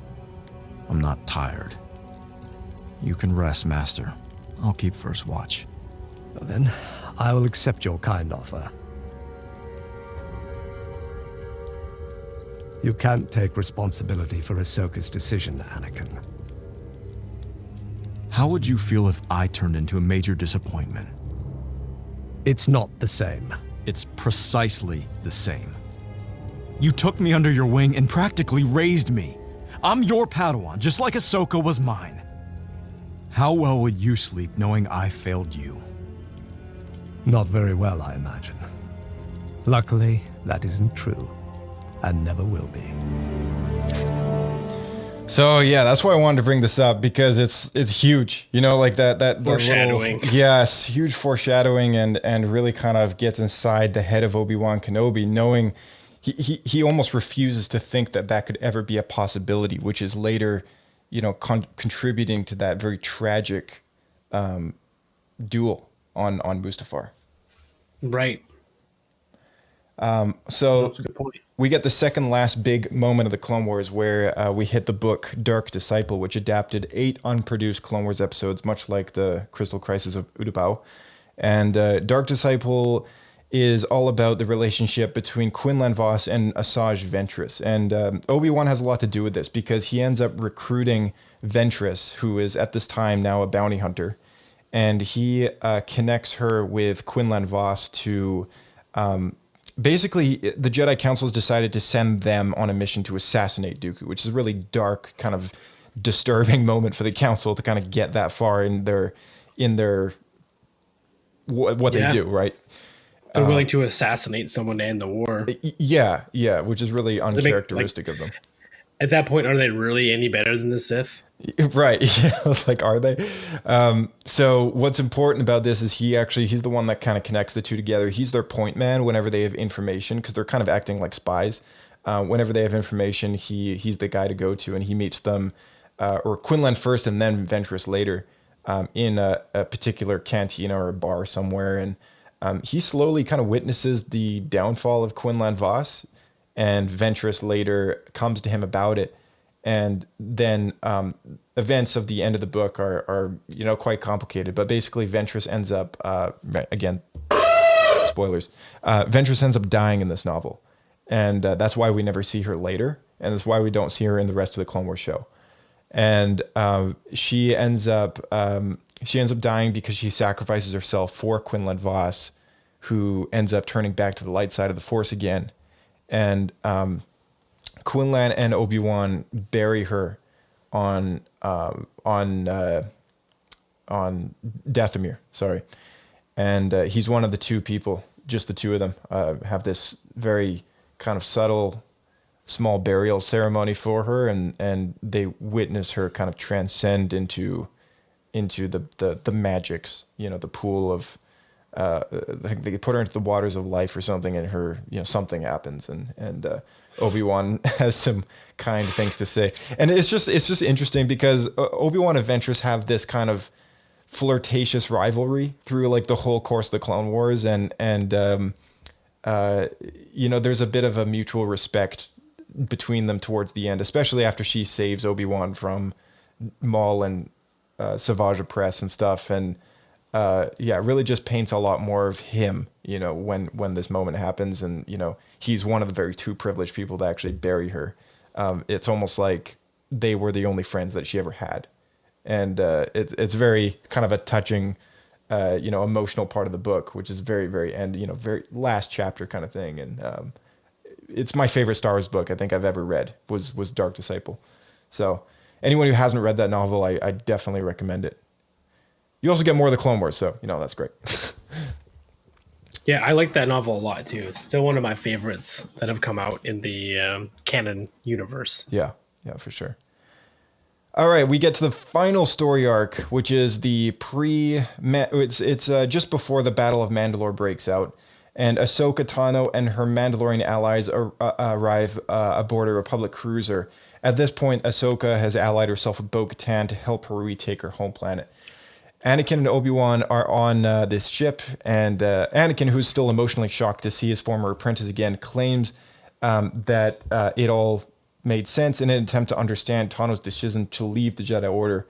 Skywalker told Kenobi that if Ahsoka had not left the Order, then Maul would have never been located. So Anakin's trying to find reason for Ahsoka's decision to leave, and Obi-Wan hears he all wants this. justification. He wants justification, exactly. And as always, Obi-Wan is a bit more reserved about the situation, decides to wait and see how many events were to develop, remaining cautiously optimistic as to this whole thing.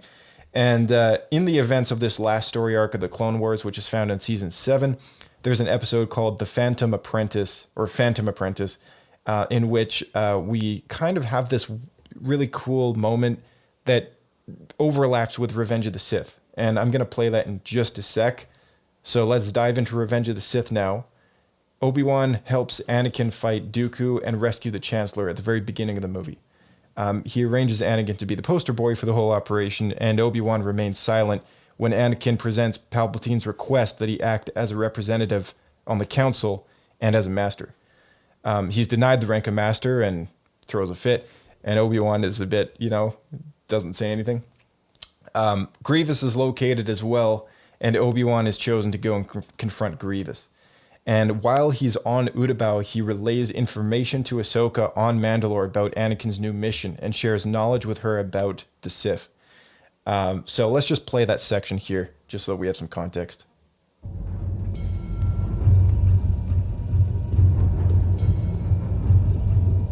There are a small number of firefights still happening in Sector 11. But for the most part, your clones have been as effective as promised. Still, without Maul in custody, this could all fall apart quickly. We must capture him before he escapes. He mentioned a name, Darth Sidious. Who is this Sidious? I do not know much, but I will share with you what the Council suspects.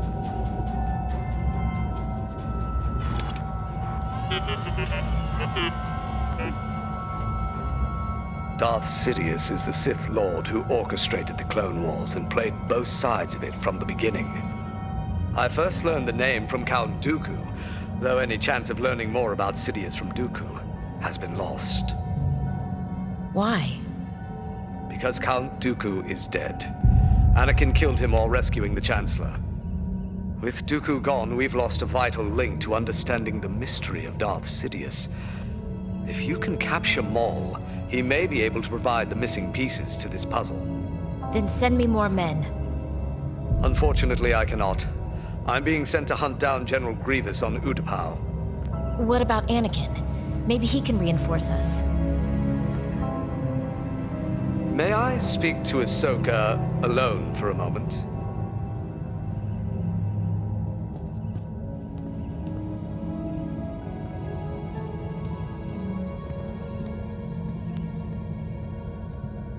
Anakin is on a special assignment by order of the Jedi Council. What kind of assignment? He has been instructed to observe the Chancellor and report his findings. Observe? You mean spy? They told him to spy on the Supreme Chancellor? Why? The Senate has allowed the Supreme Chancellor to remain in office long after his term has expired. The Council wants to know what his true intentions are. The Chancellor has been a great friend and mentor to Anakin. I can't imagine he is happy about this. No, he's not. So perhaps it's best that you do speak with him. And what? Defend the Council's actions? I hardly think I'm the best person for that. Ahsoka, the Council isn't always right. That's why I'm asking for your help. Sorry to interrupt, but there's been an attack. You had best go. Tell Anakin. I will.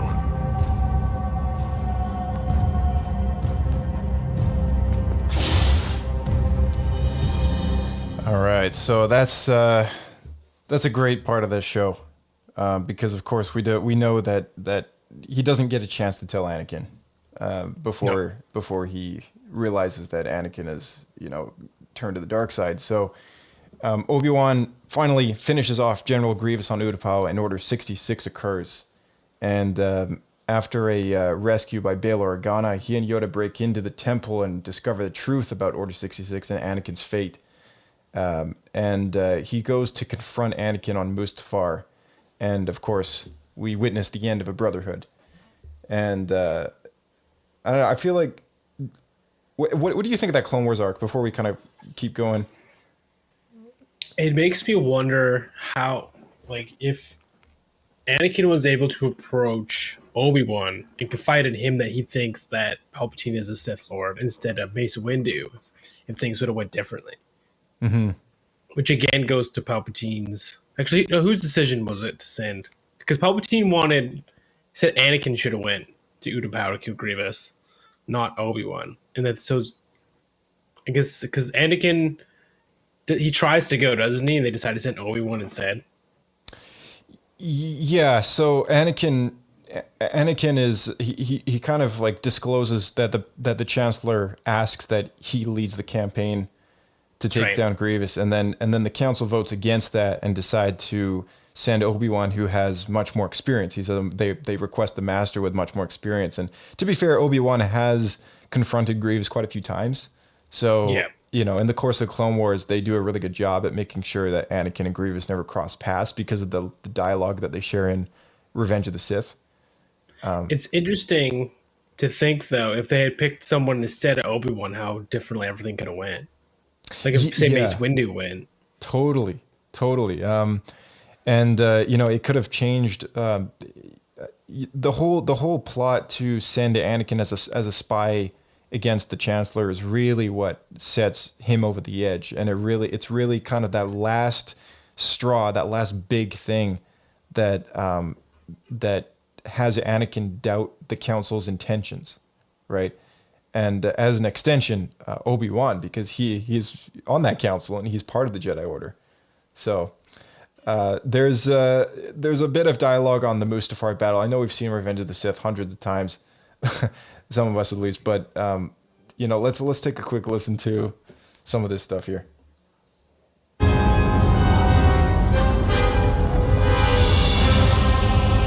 I have failed you, Anakin. I have failed you. I should have known the Jedi were plotting to take over. Anakin, Chancellor Palpatine is evil. From my point of view, the Jedi are evil. Well, then you are lost.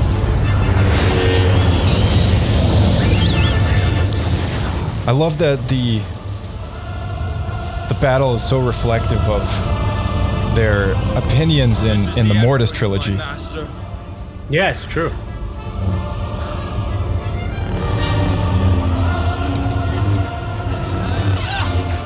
And we're going to see a follow-up to this, of course, in the Obi-Wan Kenobi show right around the corner.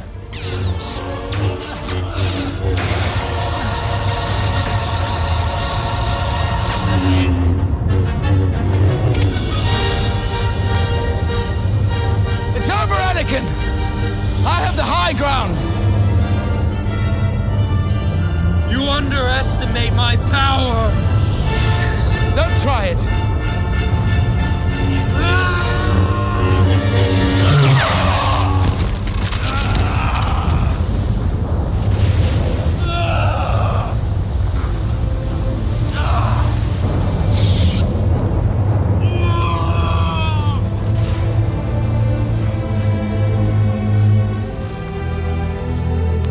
Chosen one! It was said that you would destroy the Sith, not join them! Bring balance to the Force, not leave it in darkness!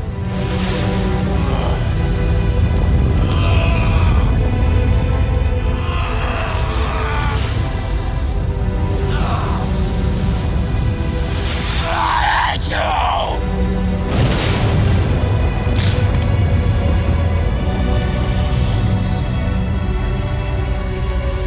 My brother, Anakin! I loved you!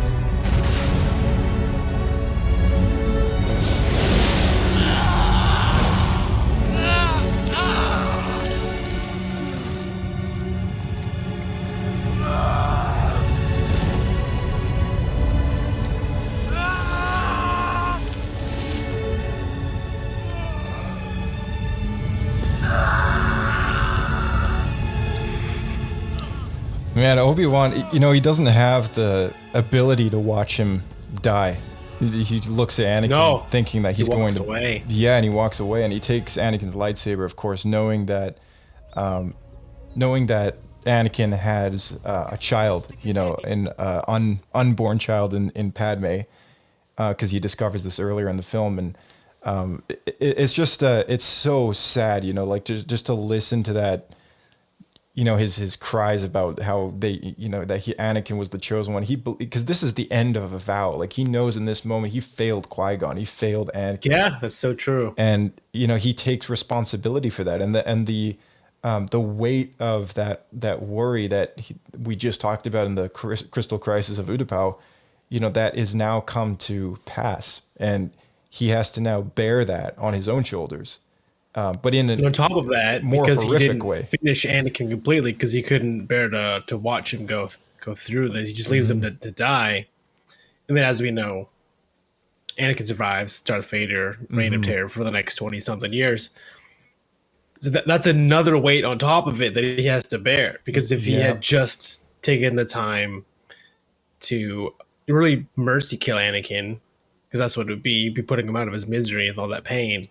But he couldn't even do that. Yeah, exactly. And, that really leads us into the story, which we're going to get right around the corner in the form of Obi-Wan Kenobi coming on Disney+.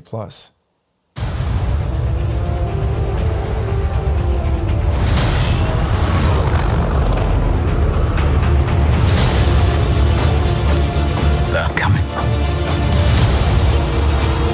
Stay hidden. Or we will not survive.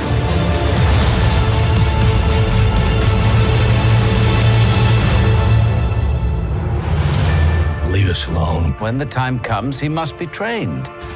Like you trained his father? You still want Kenobi. He's gone. Maybe you've been looking in the wrong places. I want every lowlife and bounty hunter to squeeze him.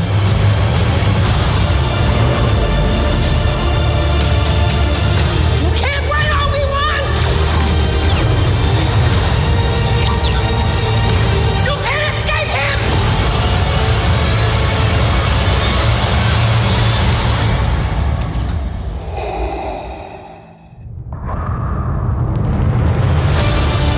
Man, I love that so much when she says, "You can't escape him!" Like, it's just like teasing us with that inevitable duel between the two of them. And I'm slowly getting over the fact that this might kind of conflict with some dialogue in A New Hope. I'm slowly getting over that. Well, I'm gonna wait for it to come out. And I think it's gonna be awesome regardless. It's gonna be so cool to see. I trust Filoni. I do. So I think I'll probably go the same journey that you're going through right now. Yeah, exactly. How's that journey go? It's grief, pleading, bargaining, negotiation, and then acceptance. Yeah, exactly. Whatever the list is.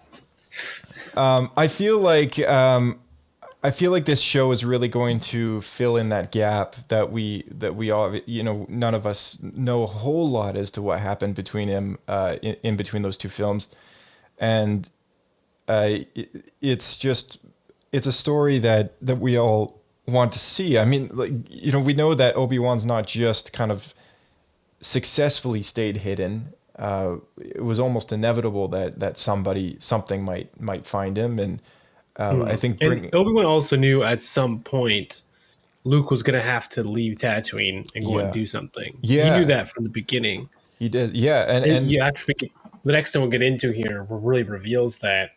What's interesting is we'll find out later when he gets to Dagobah, he has to actually convince Yoda to train Luke. Yeah, like Yoda wasn't necessarily on board. That's right. That's right. Yeah, Yoda's not necessarily down for training Luke, and which is shocking because you'd think that he knows that Luke is his only hope, but yeah, you'd think anything would be better than the situation they're in now. yeah, exactly. I think he's searching for his former master, but I've never seen such devotion in a droid before. He claims to be the property of an Obi-Wan Kenobi. Is he a relative of yours? Do you know who he's talking about? Obi-Wan Kenobi. Obi-Wan. Now that's a name I've not heard in a long time. A long time. I think my uncle knows him. He said he was dead. Oh, he's not dead. Not yet. Well, you know him. Well, of course I know him. He's me. He's me. He's me. One of the most quoted lines of Star Wars. It's so good. It's so good. I love how taken aback Alec Guinness plays it too. Yeah. Obi-Wan. Yeah, he does such a good knows job. that name. It makes me wonder just how much George told him about Obi-Wan before they started filming. I mean, this is a character that goes back, which I guess, George built the prequel trilogy with intentions of him being one of the main characters. So it's fascinating to know, maybe if he told him anything at all before starting the role, aside from just giving him the script and directing him in that moment to say, oh, just look a little, taken aback. That's your secret identity, and you figured it out. Yeah, Alec, there's like 50 years of events that happened before, so just, look like you know some stuff. There's a lot of things I haven't written down yet, but there's three movies before this, so just pretend something happened. Yeah. Okay, so we've got let's see, we've got Obi-Wan Kenobi right around the corner, and it's our first time seeing Obi-Wan speculate with the Inquisitors, and we've seen the Inquisitors before in Star Wars Rebels. We've seen them in the Dark Lord of the Sith, Darth Vader comic books. We've seen them in Jedi Fallen Order, the video game. We've never really seen them in a live action version before until now. And you and I did a What Happened episode catching people up on the Inquisitors not too long ago. I think if our listeners were to go back about 2 episodes in the podcast stream, you'd be able to find the episode. It was really good. We nailed out a really good recap as to who they are and what they do. Here they are. The 13 of them, 2 of them, maybe 3 were practically a mystery. Yeah, there was a few of them that we didn't even know their names. On average though, there's supposed to be, at least from what we know over the last X amount of years with Star Wars canon stuff coming out, we know that there's close to about 14 or 13 of them. So, something around there. A good solid 12 confirmed, but maybe more. So, they've never officially said there's only this many. Right. Yeah, they've never really kind of closed off just how many or how little there are. And I think that's kind of a good thing because it leaves room for storytelling and it leaves room for speculation and just those times in which you get a new book coming out and boom, now there's an Inquisitor that we never knew about before. And that's what made 76th sister. Yeah. Well, that's what made Jedi Fallen Order so cool because we played that game and it's like, oh wow, this is one of the Inquisitors that we just never mentioned before, and she didn't show up in the Darth Vader Dark Lord of the Sith comic books just yet, but the number was never taken. It's like, oh, who's the second sister or the second brother or whatever they go by. And then we got the game and boom, there it was. And it's like, okay, I don't know if they pre-planned that or not, but it was nice that they left room for the addition of new villains, right? And these villains are kind of supposed to be throwaway villains. Like they're not intentionally, they're not supposed to be Sith, right? Like they're supposed to be the freak of the week, the villain of the month kind of thing. It's like, okay, once they're done, they're done. I think they were created as Filoni's middlemen, so they hopefully wouldn't have the General Grievous effect, as we brought up a few times over this podcast. Yeah, exactly. Where Grievous just because he's foiled every week by the Jedi, so he becomes this really incompetent villain. Yeah.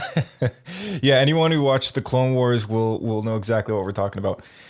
So this shows it's an interesting chapter in this Kenobi kind of what happened, because not that we don't want to spend too much time dwelling on what's around the corner. I know we're probably going to do a dedicated episode for that, as well as some after shows when the show comes out. But one thing I do want to bring up, other than the Inquisitors, is the relationship between Obi-Wan and Owen Lars, which is probably a really main thing to mention while we're talking about Obi-Wan Kenobi. Because in the trailer we do get Owen Lars, played by the same actor he was in the prequels and all that. And there's something interesting that he says in the trailer about Luke, and when Obi-Wan says, when the time comes, he must be trained, and then Owen, he just says, like you trained his father, and it's oh snap! But realistically, it's straight like to the throat. Yeah. Well, I mean, I'm curious because at this point in time, does Obi-Wan even know that there's a Darth Vader out there? And he's been on the desert where media might not be. I mean, he's hiding out in a cave, right? I don't think he's quite informed on what's going on out there. And that's a good point, because I just was always under the assumption that he was aware of Darth Vader just because of the lines we get in New Hope, where Obi-Wan actually explains things to Luke, right? Yeah, so at some point in this show, I think we're going to get that realization moment where Obi-Wan fully realizes kind of the true outcome of his sins for not finishing Anakin off when he could. That'll be an interesting scene, because then if he thinks that Anakin is dead, even then he might hear of Darth Vader and not know that it's Anakin. Well, he knows that Darth Vader is Anakin because of the hologram in the Jedi Temple, right? But because he's called that. Okay, yeah, good point. But I mean, he might not know that he's alive at all, right? So it's not until these Inquisitors show up that he might, because Anakin knows he's alive, right? Anakin knows Obi-Wan's alive, but Obi-Wan doesn't necessarily know that Darth Vader, Anakin, is alive.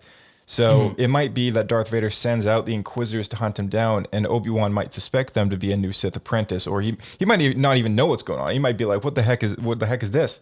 Like all these red lightsaber goons are showing up out of the blue, and they're hunting down Jedi, right? And maybe also, if I'm not mistaken, maybe this has changed, but I think in the Tarkin novel, they reveal that he's kept pretty secret to most of the Empire. Like, he's not a well-known person, and because he kind of works outside the ranks, so he's not technically an official member of the Imperial Army or whatever. So most people have never heard of him until he just shows up and he has the credentials.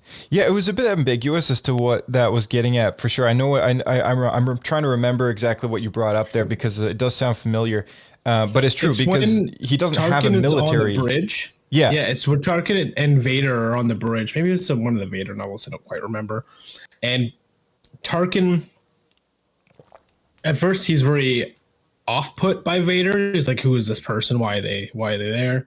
And then over the novel, he slowly figures out that it's Anakin, because he's worked with Anakin before. He's one of the few people that figures that out. Right. Yeah. And by the way, that Tarkin novel was fantastic. James Luceno, great writer. Yeah. But yeah, you're right. Yeah, they've alluded to that for sure, and it's because Darth Vader doesn't necessarily have a military title to him at all. He's the apprentice of a Sith Lord, and to the rest of the galaxy, the Sith are just these. If people know about them, it's like a myth, right? Yeah. Like a lot of people in the Clone Wars, when they saw Darth Maul and his brother running around, they were like, "Well, these two Jedi with red lightsabers show up," and that's how they talk about them. And so, and Dooku always gets a little offended at it as well when people mistake him for a Jedi. He's like, "I am no Jedi," It gives them such easy, plausible deniability, though. Yeah, it does. Yeah, and it makes the Jedi look bad, quite frankly, because they're running around causing all this trouble. But I remember Hondo when he pulls out Dooku's red lightsaber. I think he calls it a Jedi's weapon or something like that. Right. Oh, that's when Dooku is captured. Yeah. He's referred to as a Jedi in that arc, I think. That's right. And I think Obi-Wan is captured as well. Yeah. Yeah, because Dooku has a line where he says, "Know that you are not dealing with any ordinary Jedi. You are dealing with a Sith Lord." and then Hondo says something about making money. Yeah, classic Hondo. Yeah. I want to see Hondo in live action. I think that'd be a lot of fun. Oh man, that'd be awesome. Yeah. Sorry, we kind of strayed off there for a second. I'm trying to think where we're. Oh yeah, the Owen Lars thing. So Obi-Wan doesn't know. Darth Vader has sent out these guys, and Obi-Wan doesn't know exactly what's going on, or at least that's my speculation as to what's going on. Yeah. So when Owen says, when he approaches Owen and says that the boy must be trained, I have a feeling like this is maybe before the Inquisitors show up, and it might be, or maybe it's after. Maybe Obi-Wan realizes, hey, there's a threat out there, and it's looking for Force-sensitive children, or it's looking for, maybe they're sent there on a recruitment mission, right? Like, we don't know. And Obi-Wan realizes Luke, I mean, he always knew that Luke should be trained, but maybe he's further pushed into that state of mind where he knows that this boy must be trained. And Owen, all he knows is that Anakin is dead, right? And Anakin is his he's kind of like his brother-in-law, brother through, yeah, he's like stepbrother, yeah. So like that's all he knows, right? Is that Anakin was Obi-Wan's apprentice, and that at some point he maybe died, right? And I don't know if Obi-Wan would have ever told him the truth, and especially if Obi-Wan doesn't know that Anakin is survived, Owen wouldn't know this at the time of telling him, right? So, well, that being said, I think it's in the comic that has this almost exact conversation, which I think they must have pulled from. So I don't know if it's supposed to be a recanonization of it, or if they just have Obi-Wan and Owen have the stay away from Luke conversation more than once. Right. But I believe Owen specifically says that Luke has too much of his father in him already, which means then he would be some level aware of Anakin. I would think like the bad side of Anakin. We know that Owen and Anakin have met before, and we know that Owen was aware that Anakin went off to save his mother and slaughtered a bunch of Tusken Raiders. So like we know that he knows that about him. But I don't know what further he knows about him other than what. Would he be opposed to that though? I think the idea of protecting this boy as his own and treating him like his own son kind of thing in a way, it kind of scares him to know that the fate of what happened to the Jedi, because I'm sure maybe Obi-Wan has informed him about something as to the weirdness of him now hiding in the desert. So my theory is that Owen does have his worries about Luke following in the footsteps of Anakin Skywalker being a Jedi, right? And that's probably what he's getting at when it comes down to right, or his like seeking adventure sort of mentality. Exactly. Yeah. So this whole fascination with Owen and Obi-Wan and the relationship between them in this show is going to be very interesting to see unfold, especially if it involves the truth about Obi-Wan realizing who Darth Vader is. Well, not that he wouldn't know that, but realizing that he's alive is what I meant. So for sure. Yeah. So is there anything else you want to bring up before we move on to the next thing? I always think it's worth mentioning now that we know that there's a planet that looks exactly like Coruscant. That's not Coruscant. So it's always good to. Oh yeah. In the Obi-Wan show. Yeah. So there's a show, there's a planet that shows up in the Obi-Wan trailer, which it is not Coruscant. It's a different planet. And I vaguely remember the name of this planet being released online somewhere, and I just can't remember it off the top of my head, but it is supposed to be somewhere else, which is it's also, I don't know if it's actually him or not, but I noticed that there was a moment where Reva, the Inquisitor Reva, says something about squeezing Obi-Wan to the galaxy, unleashing the underworld of Star Wars, their galaxy upon him kind of thing, make him suffer. And there was a little shot of a bounty hunter shooting at Obi-Wan, or what looked like a bounty hunter. And my suspicion is that it was Forloom, but I wasn't entirely sure. But it would be pretty sick if it was, because as we know, Forloom is one of the bounty hunters on board the Executor in Empire Strikes Back when they're looking for the Falcon. Yeah, and he hasn't really been used much in the new canon other than one comic. Yeah, I mean, we saw him in the War of the Bounty Hunters crossover last year, and a few other kind of itty bitty pieces here and there, but never anything substantial. So it would be cool to see him in action, because before his partnership with Zuckuss, I feel like it would be a nice little cameo bounty hunter appearance for someone who doesn't get a whole lot of love. So that'd be pretty cool. Yeah. All right, let's kick things off with the next thing in his story arc here, which is in fact Star Wars Rebels. Now this technically jumps forward quite a while, because the Obi-Wan Kenobi show, as we know, takes place 10 years between A New Hope and Revenge of the Sith. So it's smack dab in the middle. And Star Wars Rebels, his appearance in that show takes place maybe 3 years or so before A New Hope. So, which is quite a ways kind of down the road, right? So yeah, it's interesting to see what goes on here, if you want to talk about that. So in Rebels, this is pretty late in the series as well. It's getting close to the end. And I'm actually blanking on the name of that main kid. Ezra. Ezra, thank you. Ezra, at this point, is more or less become a Jedi Knight, and he has gone off and has been introduced to Darth Maul in the kind of like the under layers of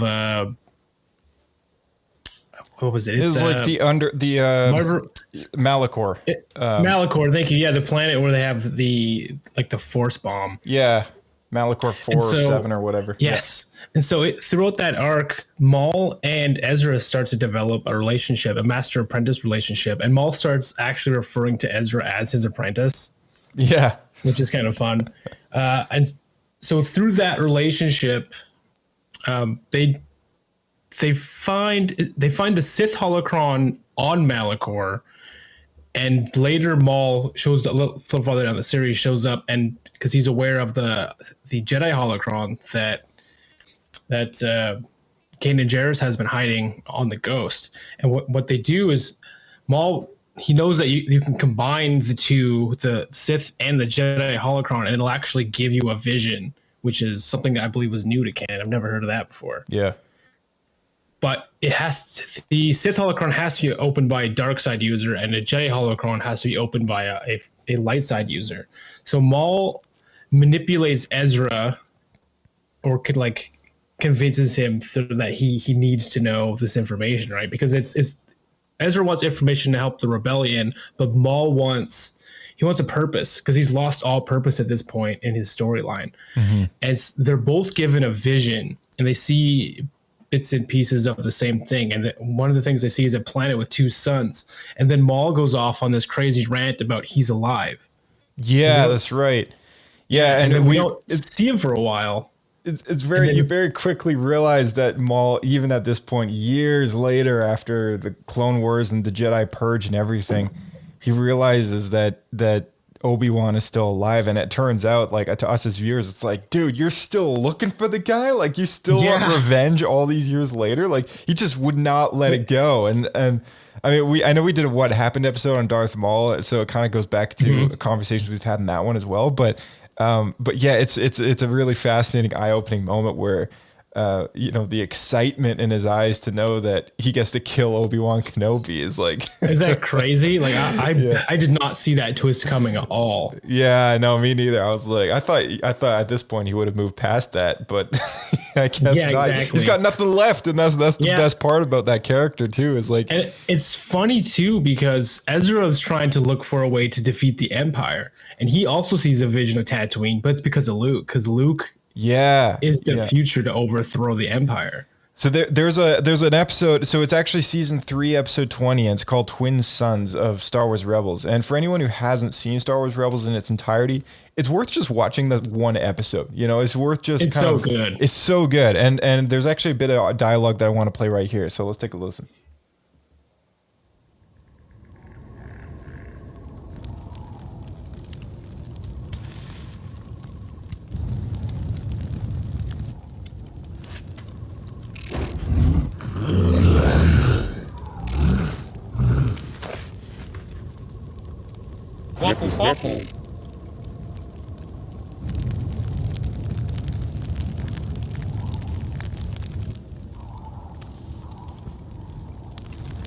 You're in the wrong place, Ezra Bridger.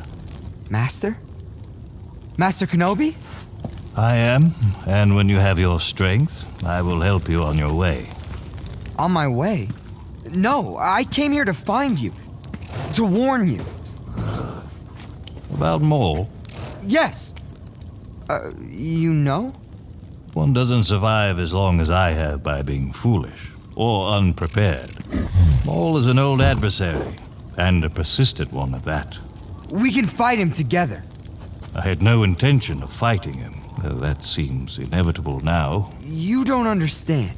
You're the answer. The Holocrons told me. They said you would be the one to help us destroy the Sith.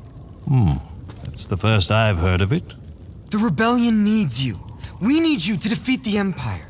What you need, you already have. Unfortunately, you seem to be letting it all go. But if I had what I needed, why would the Holocrons send me to you? They didn't. Maul did.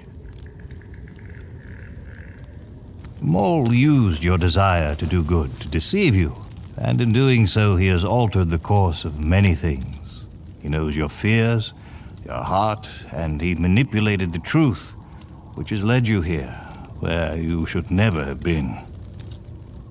But the Holocrons, they tell the truth. Do they? The truth is often what we make of it. You heard what you wanted to hear, believed what you wanted to believe. And now the only one who has gained anything from all of this is... me.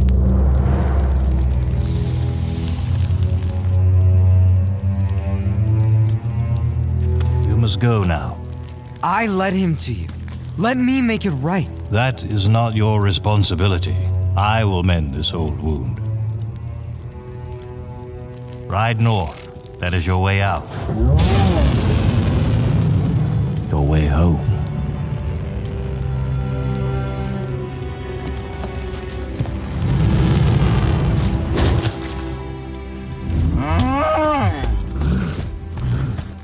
See you soon, apprentice. Look what has become of you. A rat in the desert. Look what I have risen above.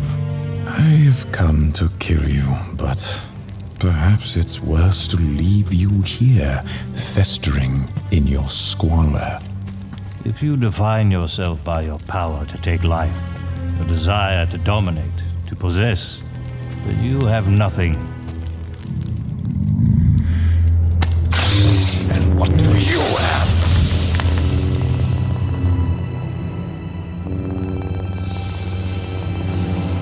Why come to this place? Not simply to hide. Oh, you have a purpose here. Perhaps you are protecting something? No. Protecting someone.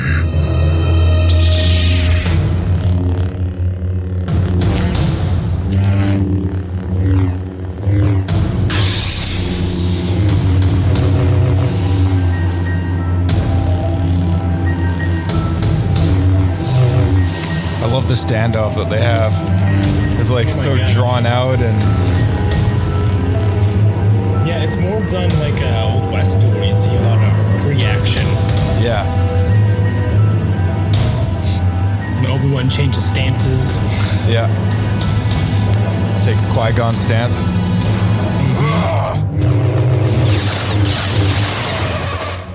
And just like that, Obi-Wan cuts him down. One move. One move. You know, and Dave has said that these guys know each other so well that that's how it happens. He's like an old samurai, right? He just becomes so wise because he's been doing it for so long. Mm-hmm. Is it the chosen one? He is. He will avenge us.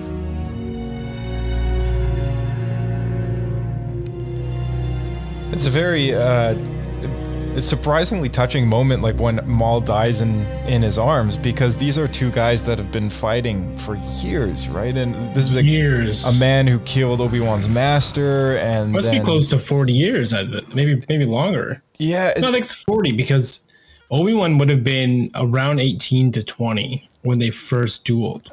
And now Obi-Wan's in his 60s, if I'm not mistaken. Yeah, it's a long time. And you know, and what he says at the very end, knowing that he's about to die, you know, in just like a matter of seconds, he asks Obi-Wan, you know, who it is, right? He's wondering, like, you know, the person that he's protecting, like, is it the chosen one? Because even Maul knows about that prophecy. Even Maul knows that there's a prophecy that somebody will come and bring balance to the Force, right? And Obi-Wan believes that Luke is that person, you know, because he used to believe Anakin was until Anakin went bad, and then now obviously that's shifted his perspective. So he explains to Maul that Luke is in fact the chosen one, but it's interesting that Maul asks him about that, and that they almost kind of like lays him to rest in his own arms, kind of thing. It was quite touching. I bet that Maul is the only person Obi-Wan's ever said that to.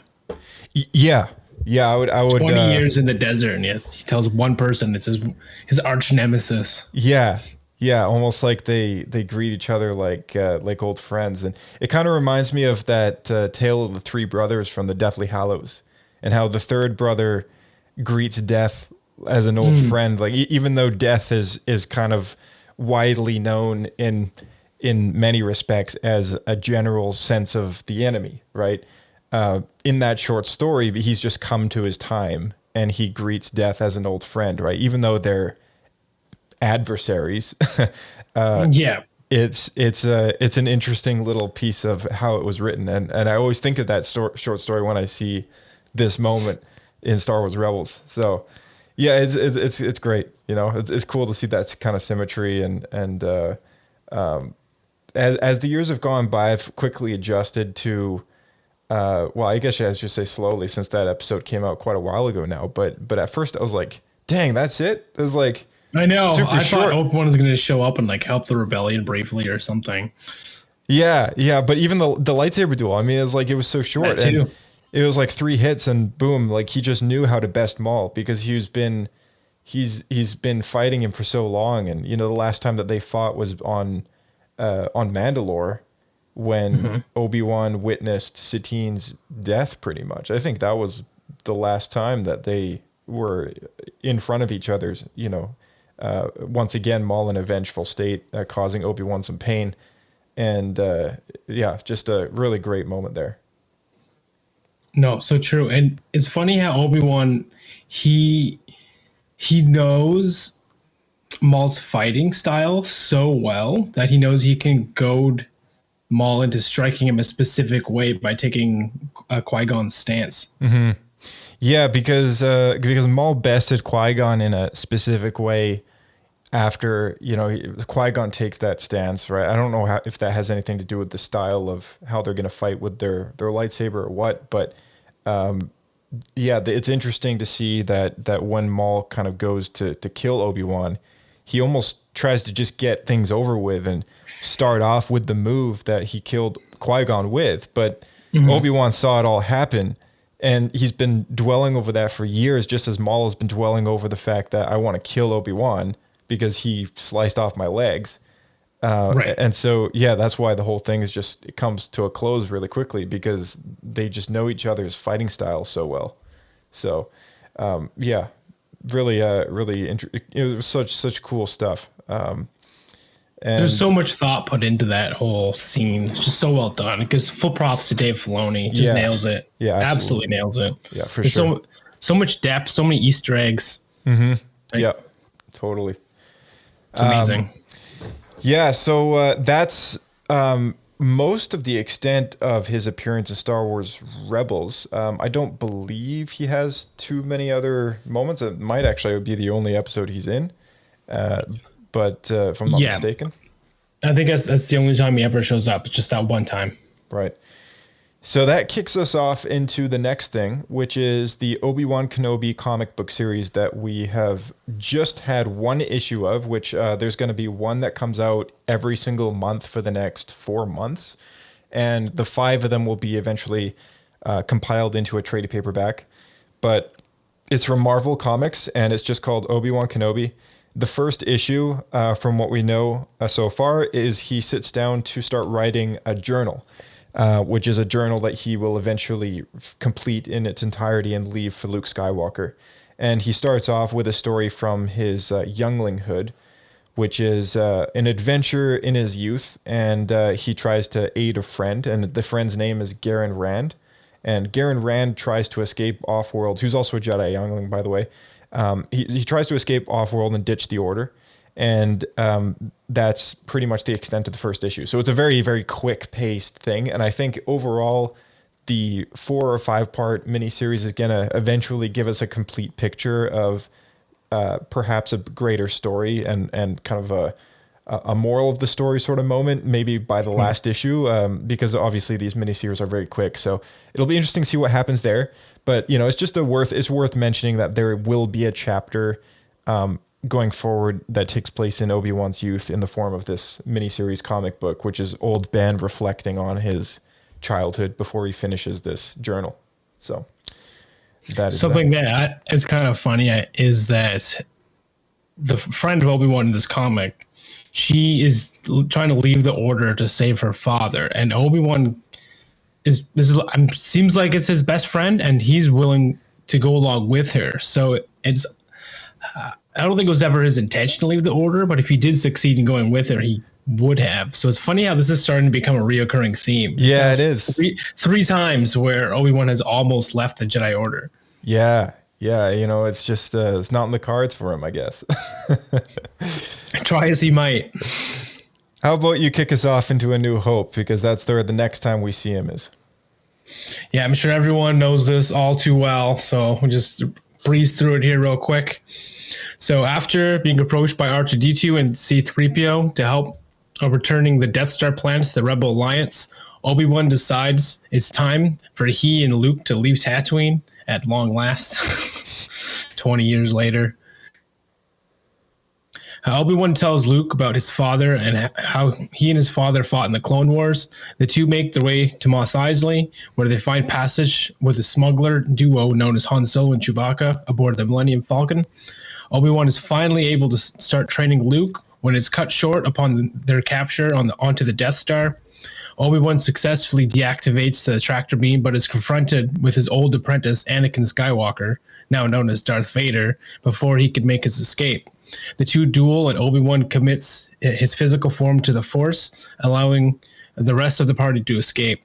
Obi-Wan continues to live on in the Force as a Force ghost, helping Luke with training and giving him wisdom such as to trust in the Force when instead of using the targeting computer to blow up the Death Star. So there's Obi-Wan 20 seconds, his plot line from A New Hope. Yeah. Actually, while we're on the topic of A New Hope, let's just listen to something real quick.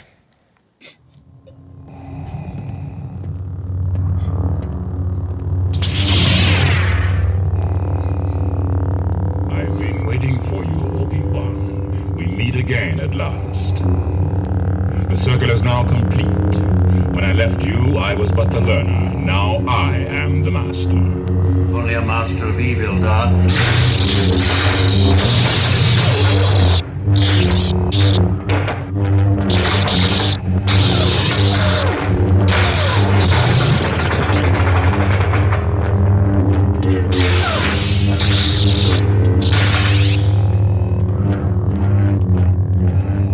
Your powers are weak, old man. You can't win, Darth.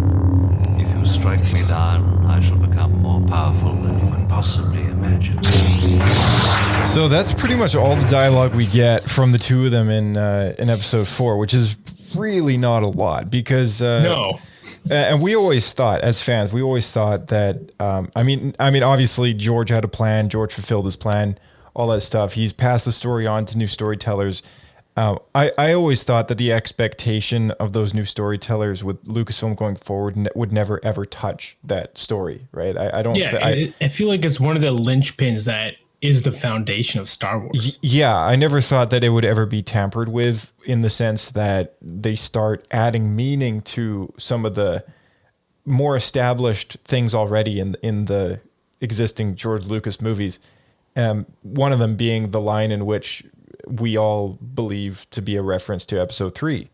And it turns out that... Specifically, because you're referring to how Vader says, last time I fought you, whatever, I was but the learner. Yeah. Right? Now I am the master. And it's like... Yeah. What? And this is why I had my concerns about this whole duel between Obi-Wan and Vader. I had my concerns, and as awesome as it is, and I love the fact that Hayden's back, and there's so many good things to look forward to, and I'm very excited still. But I just, I can't be excited without also feeling a little bit concerned at this point. Yeah, and because you're seeing Obi-Wan as the master he's referring to, correct? Yeah, that's exactly what I'm thinking. Because I've talked about this a little bit on the podcast earlier, and I agree with that. It's one of my bigger concerns. But I was thinking about this, and what if what he actually was referring to, like from a certain point of view, what if the master he's referring to is actually Sidious? So last time they dueled, Anakin was a new apprentice of Darth Sidious, so he was but the learner, and now he's learned the ways of the Sith and is the master. Yeah, that's a definitely a possible explanation for sure. There's one other clip I want to play here, which actually, you know what? Let's skip through to the next thing on the list. You know what? No, actually, I'll play it now, and we'll just keep it in our mind for later when we're talking about Return of the Jedi. All right? Okay. One more thing I want to mention from that clip that we just listened to. Sure.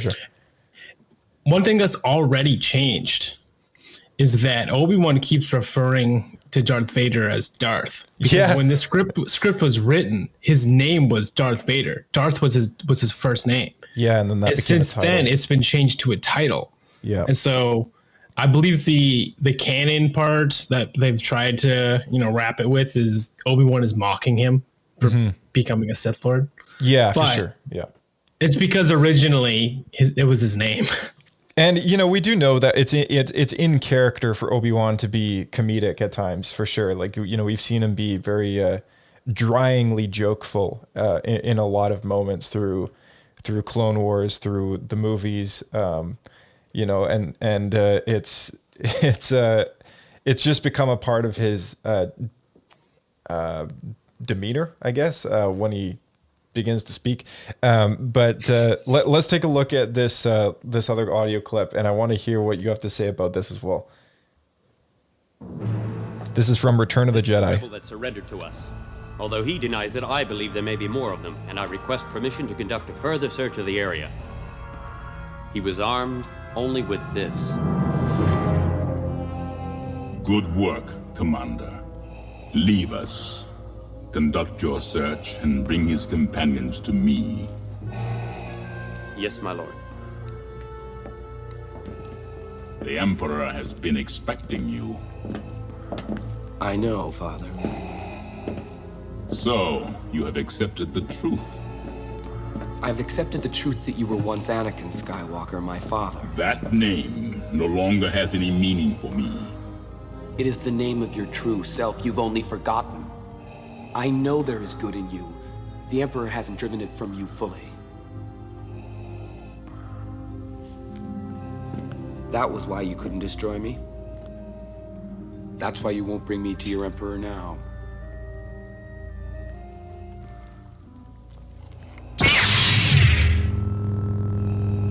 I see you have constructed a new lightsaber.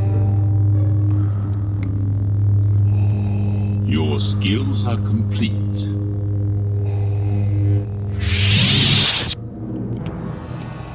Indeed, you are powerful, as the Emperor has foreseen.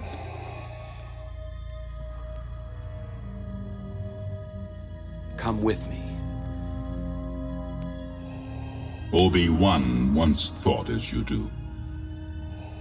You don't know the power of the dark side. I must obey my master. I will not turn, and you'll be forced to kill me.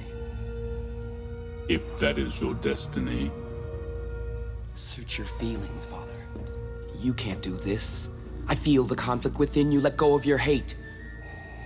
It is too late for me, son.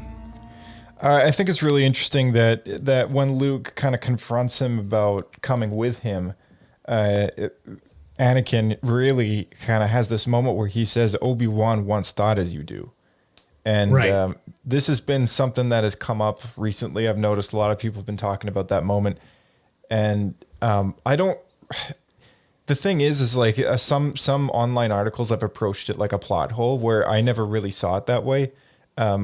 Some people could try and decipher it as, oh, well, maybe Obi-Wan Kenobi will refer to that moment as giving that reason. Maybe there's a moment where Obi-Wan tries to turn him back to the light side or whatever, right? Which he did in Revenge of the Sith. And that's my point. Yeah, there was a whole section in Revenge of the Sith before they start fighting where Obi-Wan is pleading with him that, you know, that he almost doesn't believe what Anakin has become. Yeah. And it's not until Anakin gives him the ultimatum where Obi-Wan finally says only a Sith deals in absolutes. And then he says, I will do what I must. But prior to that, he was trying his best to negotiate with Anakin and try and talk him down. Come to your senses. Right? As an Attack of the Clones. But yeah, I mean, like Obi-Wan has a way with words, and he always tried to do his best with Anakin, right? And I always thought that the conversation he had prior to their fight was referring to that moment from Return of the Jedi, right?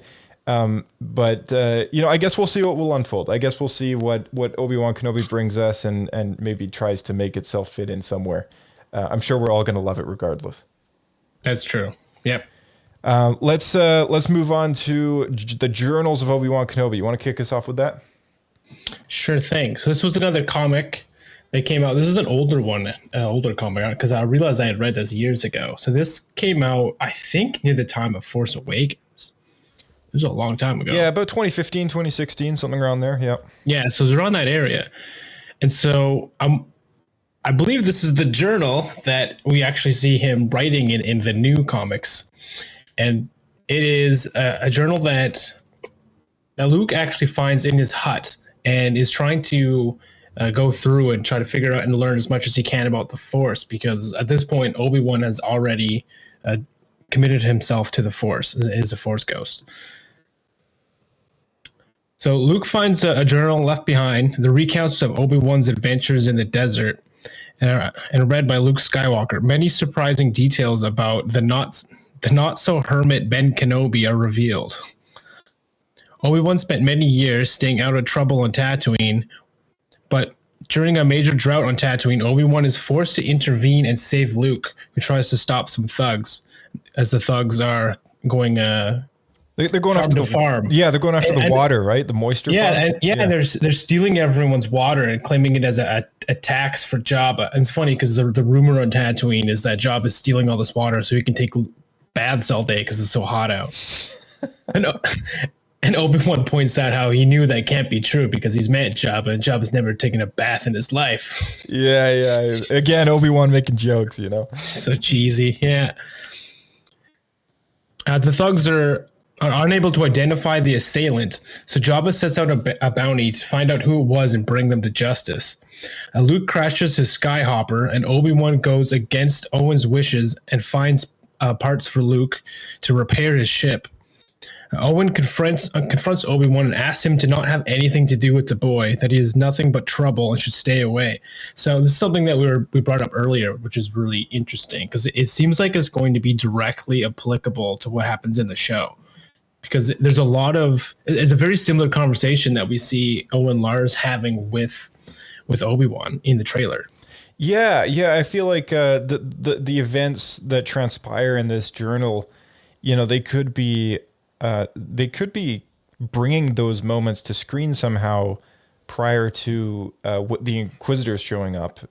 But additionally to that, maybe it is a recurring thing. Maybe the debate of Luke Skywalker's fate is going to come up time and time again, and just like in the It's comics, possible. right? Yeah. What if we get an animated series where every week Obi-Wan has to intervene with something to save Luke, and then it ends with Owen being like, "You got to stay away from that boy."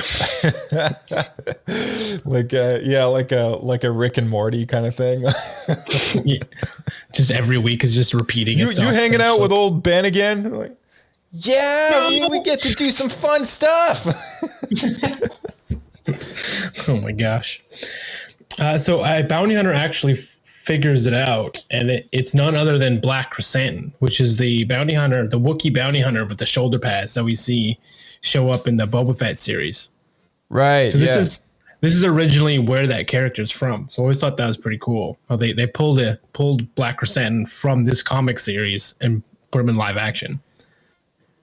So Black Chrysanthemum, the bounty hunter, finds the link to the large family stead and beats up Owen and Aunt Beru. Taking Owen hostage to a cliffside, Obi-Wan appears and reveals himself as the one Jabba wants. The two have a duel, Obi-Wan refusing to use his lightsaber to not give himself away as a Jedi. But after being caught in an electro net, he's forced to use the saber to free himself and save Owen from being pushed off of a cliff. Obi-Wan is able to keep Owen from falling long enough for Luke to save him in his skyhopper, and then strikes Black Chrysanthemum with his saber directly in the face, and that's what gives him his iconic scar that we see in Obi-Wan. Mm-hmm. Sorry, in the Boba Fett series. Yeah. In Black Chrysanthemum, we were first in release order. We were first introduced to him in one of the earliest of the Darth Vader comic book series, I believe, and then later in midway through, or whenever this issue of the Star Wars series came out, they decided to use him again and put him in this flashback scene, because these journals of Obi-Wan Kenobi are comic book issues that we see Luke reading through Obi-Wan's journal, which is the journal that he's likely writing in the new series. And, the events kind of go back to moments in his past. One of them being, of course, like this moment that you're talking about. And so it's cool to see like backstory of all these characters show up in the journals of Obi-Wan, and Black Chrysanthemum is one of those characters they deepen the lore about. And it's so great to see that scar, the creation of that thing that we all know Chrysanthemum to have this scar on his face. So it's cool to see Obi-Wan is the one who gave it to him. Yeah. And a little side tidbit here for Black Chrysanthemum, even though this is an Obi-Wan series. I believe, this is my personal opinion, that Black Chrysanthemum is actually based on the Wookiee Hanhar from Star Wars Knights of the Old Republic 2. Because Hanhar was a evil Wookiee bounty hunter. So there's a quick description. Hanhar was a male Wookiee who worked as a bounty hunter, operating primarily out of Nar Shaddaa during and in the years of the Jedi Civil War. A ruthless hunter and a brutal sociopath who was rumored to have murdered his own tribe in cold blood. He was regarded as one of the most deadly in his profession. Oh, that sounds almost exactly like Chrysanthemum's story. Exactly. Yeah. Exactly. So I think they might have pulled from this when they were creating that character. Totally. It sounds like it.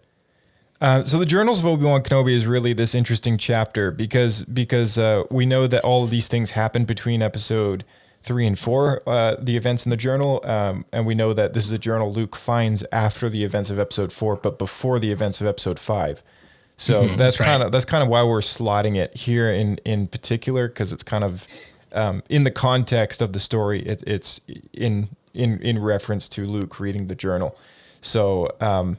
That kicks us off into his appearance in episode 5, if you want to give us the lowdown. So at this point, Sir Alec Guinness was very upset because his role had been so drastically reduced.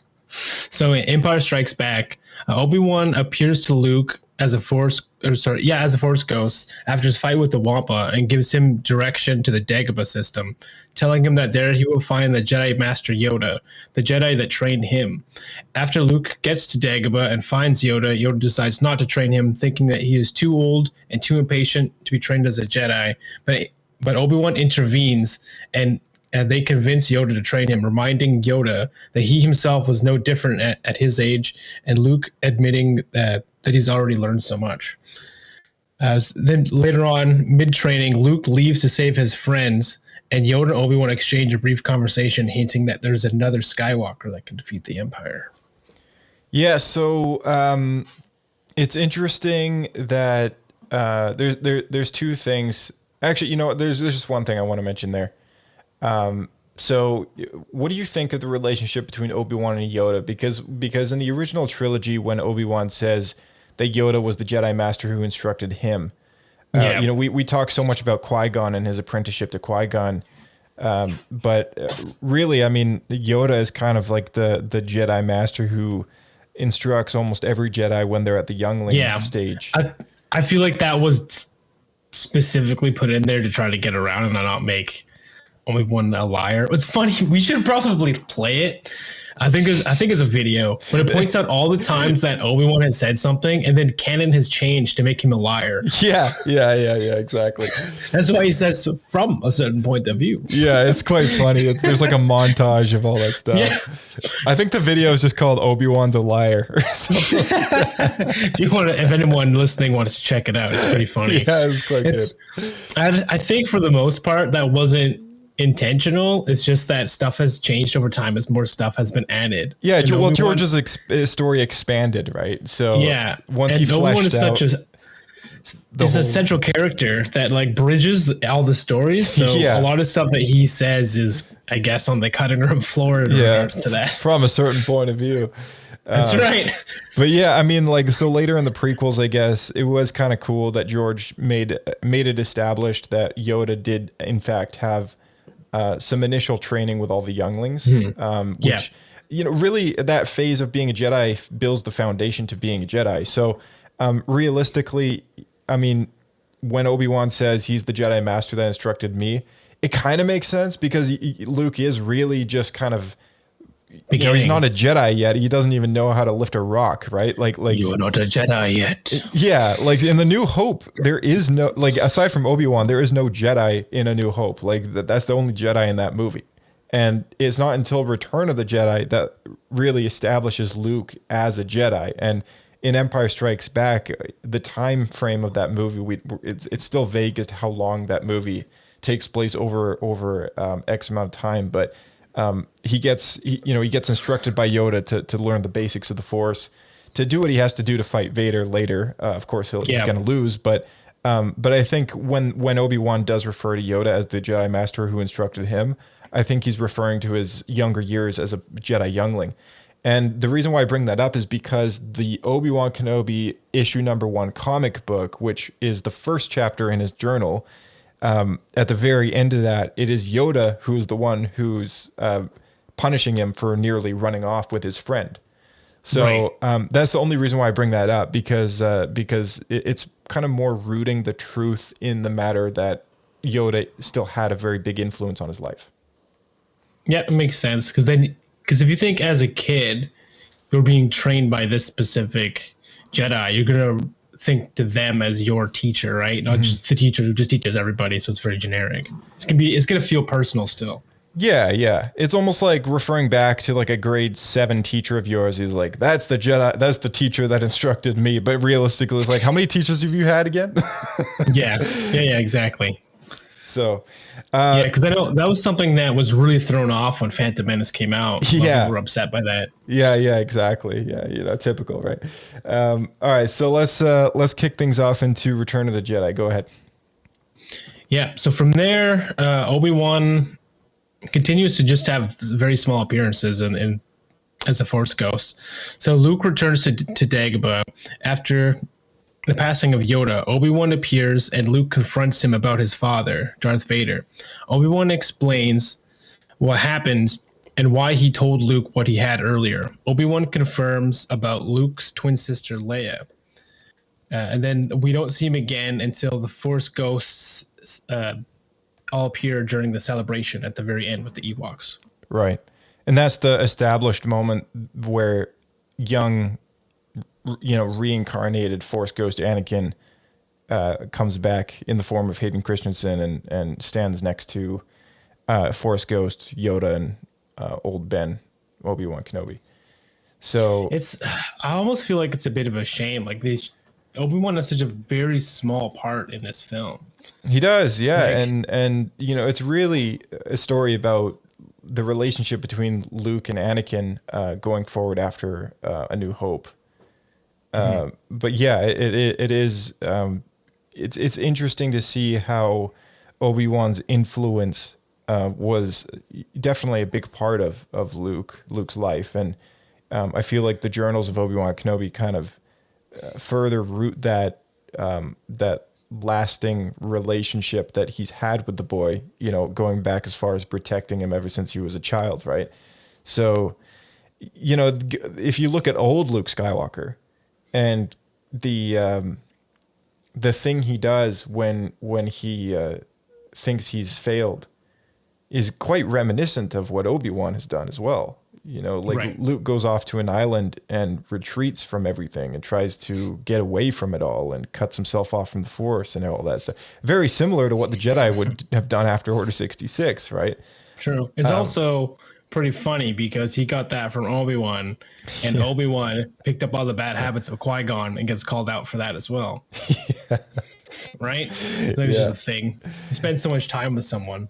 Yeah. I'm gonna, yeah. And, you know, Anakin, when he, what does he say to Padme, which we could use at the end of almost every line that Obi-Wan says, liar! All right, let's jump forward to The Force Awakens. So I put this in here. I believe this is actually from the novelization, but a piece of this made it into the movie. Originally, though, this was all going to be in the movie because it was a part of the script, and henceforth was slotted into the novelization, which has a subtitle to it called the Expanded Edition, which is what Disney's been doing with all their Star Wars movie novelizations. They've been calling them the Expanded Editions to help sell the book a little more. Extra details, but that means it's still canon? I don't really know. I know that the novelizations have always had a huge respect, especially the ones for the prequels, because there's so much stuff packed into those movies. I know that Episode 3 was very well read, you know, by many people. And anyone who's looking at reading a good Star Wars novelization should pick that one up. Because those novels, like outside the sequels, are all written before the Disney acquisition. Mm-hmm. So I don't think they're canon. I don't think they're quite established as the canon either. But when Disney when Disney releases a new Star Wars book, in the timeline of the order of events at the very beginning in the first couple pages, where the pillars of the films are, it's just the film listed there. The novelization doesn't make it into the timeline at all. So the canonicity of the film really outweighs what goes on in the book. But if someone were to read the book, I think it's just a way of saying this is a licensed, verified, expanded adaptation of what's going on in this story. And we know that the director of the film has also kind of stamped it as this is good kind of thing. So his original quote to Rey when Rey first is given or picks up the lightsaber, that the Skywalker saber, Anakin's lightsaber in the chest in Maz Kanata's castle, Obi-Wan says, "You will be tempted, but you can learn. The Force will be with you. The dark side, the Jedi, you will do it alone. Rey, these are your first steps." And we only really got the last section of that, which is Rey, these are your first steps. But the first section of that was also something that Obi-Wan whispers to Rey as she holds the Skywalker saber. So that's his only appearance in Episode 7, and we know that he also has no appearance in Episode 8. It's Yoda that shows up. And at the very, very end of The Rise of Skywalker, when Rey confronts Palpatine, Obi-Wan has one final Force Ghost moment, and he says, "These are your final steps, Rey. Rise and take them." So it's kind of like beginning and an end. Yeah, beginning and the end. Episode 7 to episode 9, both movies directed by JJ. I feel like him having consciously made the decision to have Obi-Wan in episode 7 as a Force Ghost voice, he kind of mirrored his words in episode 9 to reflect that of what he said earlier. And that makes sense. It makes sense, yeah. But that's all we get from him. And there's really not much else. We know that he's kind of got much less of a connection with Rey than he does with, of course, Luke and Anakin. So his story really kind of fades out after his job is done. And I think when he completes that job, the one that he set out to do, when he looks at Luke Skywalker and smiles before he sacrifices himself and to Vader's blade, it really brings us full circle, because he set out to do something. And in the moment of deciding on Bail Organa's ship that he was going to protect the boy, he kind of says, I will take the boy and watch over him, referring to Luke in the desert. And what we've also learned going through this is Obi-Wan takes his vows extremely seriously. Yeah, he does. Yeah. Because there's this vow and the vow to Qui-Gon, and both he chooses over other vows for himself. Because he's obviously vowed to the Jedi Order, but he was willing to sacrifice that to keep his vow to Qui-Gon. Yeah, and he looks at Luke as the hope that the galaxy has, because we know from what we just saw in Star Wars Rebels that Obi-Wan perceives Luke as the chosen one. He thinks that he is the one that is supposed to bring balance to the Force. Now, ultimately, he's not that person exactly, but he is the key to unlocking it for sure. And so he's a very important, plays a very important role in the redemption of Anakin Skywalker. And Obi-Wan's only concern is this boy has a lot to do with the fate of the galaxy. That's all he knows, and he knows that for sure, and it's in his bones, right? And so for those 20 years, as he kind of trains, we know that he also goes on his own Force journey to learn the path to immortality, instructed by Qui-Gon at some point. 17,000 Jedi in Phantom Menace, and 3 of them get to live on as Force Ghosts. Yeah.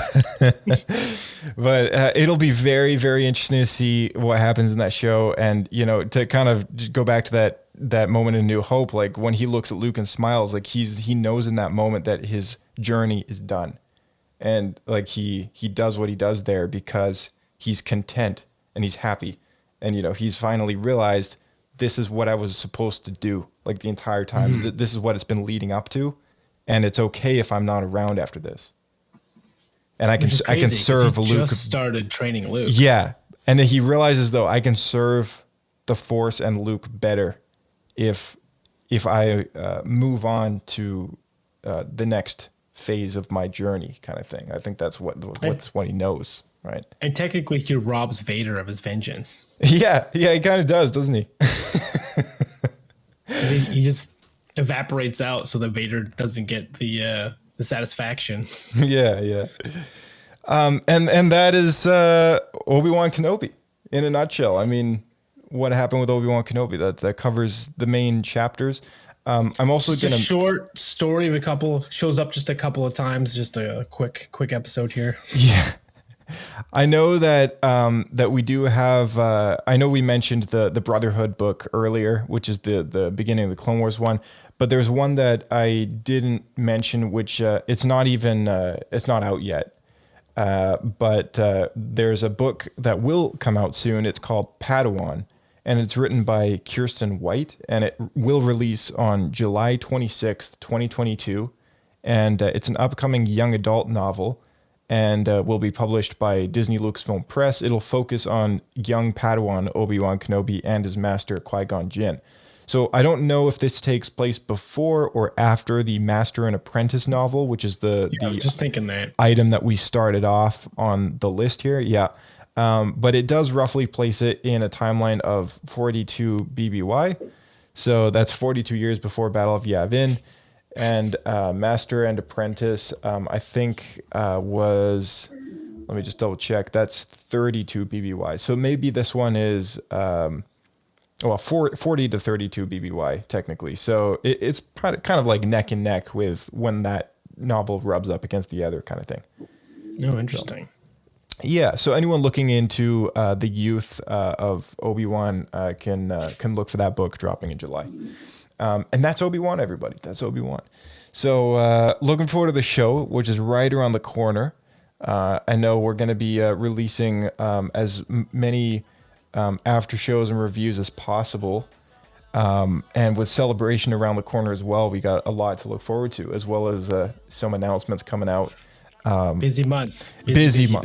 Very busy month. Vanity Fair just did a coverage on Obi-Wan Kenobi and the other live action shows, and I've got some stuff planned where we'll do a dedicated podcast release for reviewing that material as well. So cool. Any last minute things you want to bring up before we kick it off? I guess, well, we went through the whole story, and now we know Obi-Wan is through and through. Liar! All right, man, we'll catch you in the next one. Sounds good. Keep flying.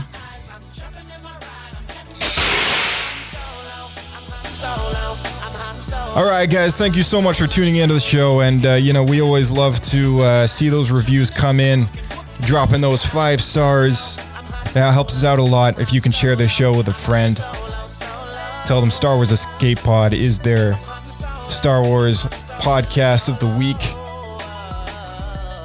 And feel free to send in a voicemail, email at swescapepodcast@gmail.com. I know we got a link down the description of every episode linking you to our voicemail URL. You can drop a voice recording there.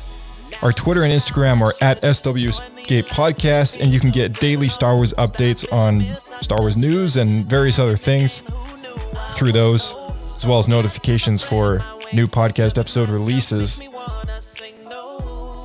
It's been a crazy time. It's been a busy month. Like I said before, lots to look forward to. So make sure you look for that Vanity Fair coverage, which will have a dedicated podcast, episode 4, as well as Celebration Know Before You Go, which is the next episode we'll have dropping for those of you guys attending Celebration this upcoming week, as well as some news on how you can enjoy Celebration from home. We're going to be doing after Celebration reviews and chats, some sit downs with the crew of the Escape Pod and talking about all the new Star Wars news that's about to come out. And of course, look for those Obi-Wan Kenobi after shows right around the corner. May the Force be with you guys, and we'll see you in the next episode of Star Wars Escape Pod. It's like